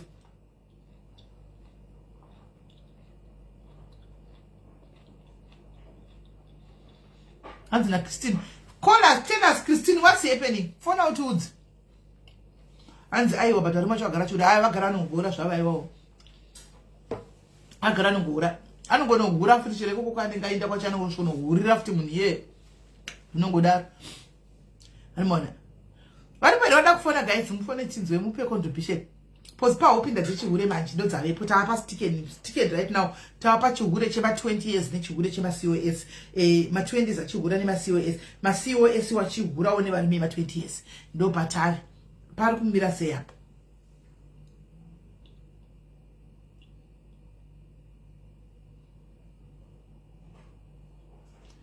pari kumira sei but akatozviwanira ke mudhara wacho iye ari paend of life asiri kutonesana newako aundi zviri nani pane kuti asiyewo end of life achiyakuonzana newako because akamutora aenda remember wako iwewe muCOS akamwenda kumakuga kazvavharana because usakana kuti kumakuga kune luxury kavakagara vagadzira life dzavo kudhara kamuno kune luxury achingopinda ngati zimota zimutefutefu ari kusvika nopuwa ki obva hanzi bebe handisi kuda tuende basa sora chitamba PlayStation apa I'll take care of everything. Take care of everything. Garam dead. Iyo vagara marume yamasimbeka. Vasimbe varume. Otoorwa rakati fusho muzimbedha imomo mai vachibva zvakunoshanda vachiuya vachita zvavanenge vachiita. Saka uchati kudi avapiwi mari manjenjenje vanokupiwa mari yei varivo vane mari yacho ndivo vane mari ka ndosaka ari makuga ndivo vane mari ndivo vane mari yacho saka vanogoda mari yei yavanoda ivo vari vanotochengeta murume ndivo vane mari yacho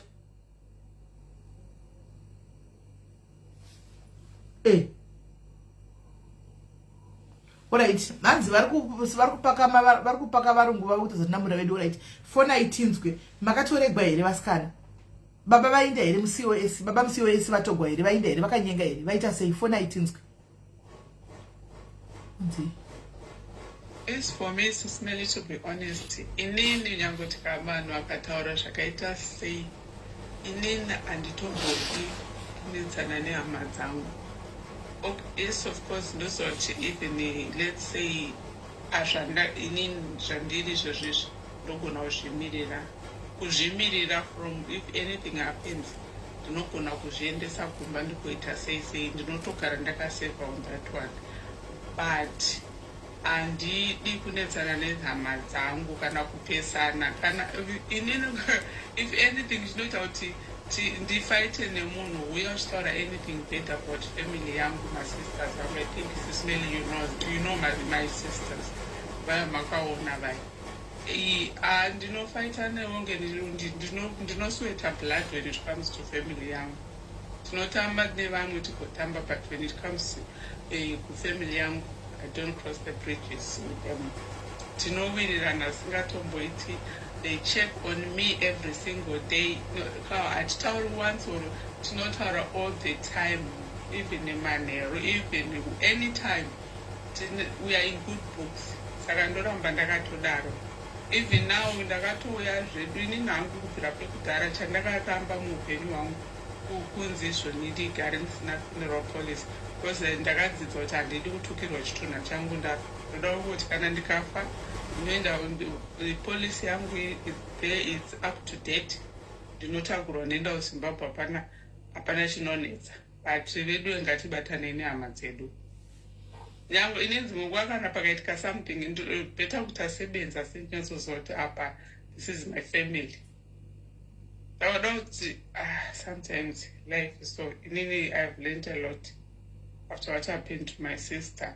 Ndadzidza zvinhu zvakatowanda ndakatarisa hangu. Right. Ndikolawo akutaurawo kudaro anditika tiri ipapo panyaya yefuneral apa nekufa anditika right guys, tine promotion yatinayo kuZororo Phumulani. If you are coming from another funeral plan andika from another company uchida kuswitchira kwedu kuti kuya kuZororo kudavsu kuzoswitcha uchida kuya kujoina kwedu da ubva company yawe anditika hatisi kukupa waiting period urutongo chiqualify automatic. Animona hapana zvokunzi waiting period 3 months. You just have to provide any document inotaza kuti zvechokwadi wanga uchibhadhara somewhere else wangofunga kushiftira kweduko. Andiona ukangosvika ukangoto nhasi ndatouya ndanchibva kukambani yekwamazviwa ndoenda ndichibhadhara yekwamazviwa ndakatobhadhara last month, but ndadecida kuti nini ndoda kutoya kunoko unosvika uchitongokontinya kubhadhara. Hauna waiting period yaunayo andika. Saka zvakanaka chaizvo kuti ujoine Zororo Phumulani funeral plan yako andika. Zororo Phumulani funeral plan yako uijoine today andika and have peace of mind. Usagara uchifunga kana kuti because kwanzi nakola handidi kutukirwa chitunha changu. Hauzodi kutukirwa chitunha nzi vaita iva chita basa ku UK vachita kugara ku UK vasina kana police makore esaya kutoenda ku UK vasina kana police amene vanobvisa tina tingotsvaga izvi zvakachipa zviripoti no. Animaona. Saka if you want to switch from any other police amene yaongonayo andika yaunofunga kuti isikunyatso mushe and you want to switch, be it uri ku SA, be it uri kunemwe nyika, be it we are from uda kubva kwa JKSI Kingdom Blue, you just come, no waiting period. Ukatodzoka ukatopinda asi mangwana ukanzi kwatofiwa totoziva kuti hatina hedu tatoita hedu zilosi hatina hedu zvokuita because zvitorimo mucontract takutongokuitira zvese andika. So kune vaya vakaenda kugara chiya Zororo vachivhunduka kuti but ndandakajoina chibhadhara kumari yakati saka ndino mari yangu ndazodai tinoyo mukana andika. Use this opportunity if wangogara uchida kutoya zvachose mukana ndiwoyu chitongomuvha uye kuZororo Phumulani, get hold of me ku WhatsApp ndikujoinise upinde mufane nevamwe. And the team UK is joining zvekurevesa team UK is joining zvekurevesa. Animaona So thank you very much team UK ma 20 years. Thank you very much nekujoina nokuziva kuti muri kudai anditika zviri kuita. Thank you. Uyai mujoine tinde kumberi anditika right. So kana pasina pa mwanda kufona guys zviri kufaya zvakanaka tangoti tsiurane amene unozongofungawo zvinokuitira unotora zvisingaiti mubhini anditika regai angu ndinde guys hanzi naswa chemiwa kwaitike kwatitetuda aurigwa zvokunochiva palai aurigwa saka ndakuenda ndangu guys tozobatana zvakare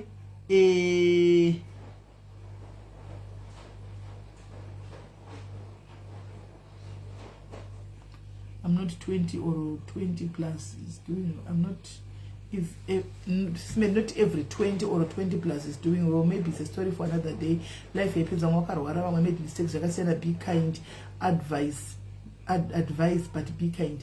Oh yes. Sorry, Kanashanda, out the wrong way. I know. Sorry if it came out the wrong way. I know. Kutipa life punish wakanda. Yes, I know. Kuni matundi za story na mapepa. Right. Kune zvaka along the way sinange zomira omushe but vane makore akawanda inoviga yes inoviga mu UK inoviga napo so mutinavo but chikuru chatinokuda njengo ndingatingogazira zvakanaka zve life zvino zve life guys life it's unpredictable. You can never know zve life kuti what's going on guys. Unenge wakaplana zvakanaka wakadai kana kuti uchitoita you are doing so well mangwana nofuma wakarwara zvokuti inobva yambo zikira pasi life. So it's like that guys. Thank you Nyasha. Life is just like that. Yes, inoviga sororo mu UK inoviga andimona. So yeah, the bottom line is let's love each other. 20 years or 10 years or 5 years or so years, we are one people. Yeah, panoda dambudziko uyai man titaure tibatsirani pamatambudziko pacho.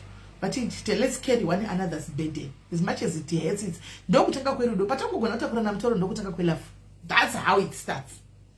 And that's how it starts. So yeah, my funeral policy guys, tora funeral policy anodiwa heavy your funeral policy and it's cheaper. Funeral policy is it's only 13 pounds now. 13 pounds. Yeah. 13 pounds chet. And it's 13 pounds. Ndo yega inenge ichingodiwa 13 pounds kuti ukwanise kuti ujoine. Saka ndakwenda guys kana pasina vari kufona team UK function yedu yatinayo musi wa 21. Those who want to come and be with others, that's who want to come. Chifara atidedu kana uchiza kuti uri munhu anoremegwa wegigira makuwa please usagara kuwa uya titaure chokwadi usagara kuwa tindoinda kuti kunodiwa vanhu vari kungoya kuzongoza tichauya kuzofara nekuinteracta nekusangana tichingozvarigwa. Hakuna nguva yekutarisa guwa, hakuna nguva yekudini. Kana uchiza kuti une zvimwe zvanenge chifambira I'm not inviting you on this one.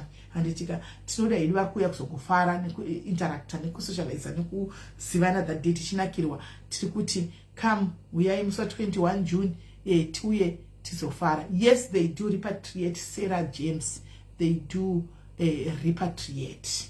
They repatriate and so yeah guys, anyone with a question before I go? And the hugs to all the COSs, the 20s and the same. Thank you Nyasha. Yes, hugs to everyone. Does it provide a ticket? Yes, it does provide a return ticket to Africa kunoviga munhu wako nekudzoka.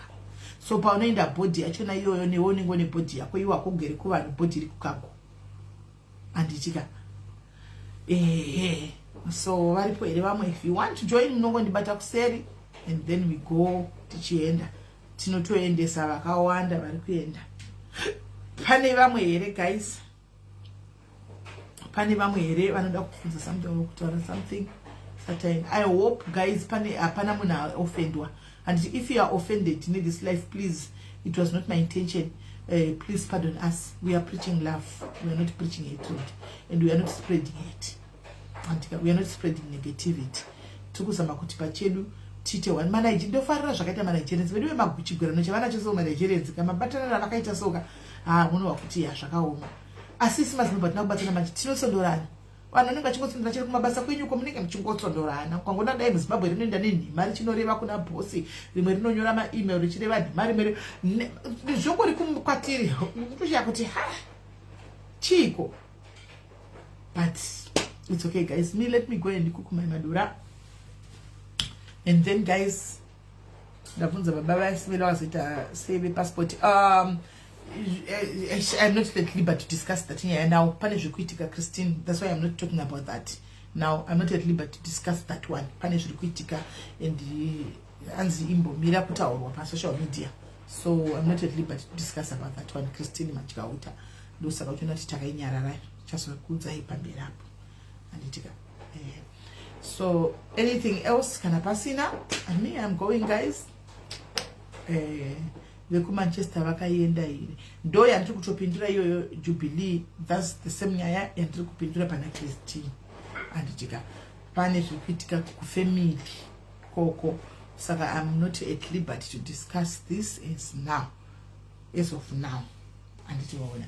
So guys, me I'm going. I'll see you next week on Thursday. I'll see you next week on Thursday. But that does not stop you to come and talk to me. We come, we talk together, we pray. And number yakapinwa pa sasapo my edi. You come, we talk, we pray. Mazana tikunama ndikudzidzisai chaizvo. Ndikunama chanemi zvokutodaro. So yeah guys, Mwari vatitire zvakanaka, Mwari vakuitire zvakanaka, Mwari vakugonerei, Mwari vakuchengetedzei. Tisangane Thursday tiri pamwe chete, nyama nemweya zviri pano pamwe, hatidi kunzwa any bad news anditika. So good night guys. Morarapo. Bless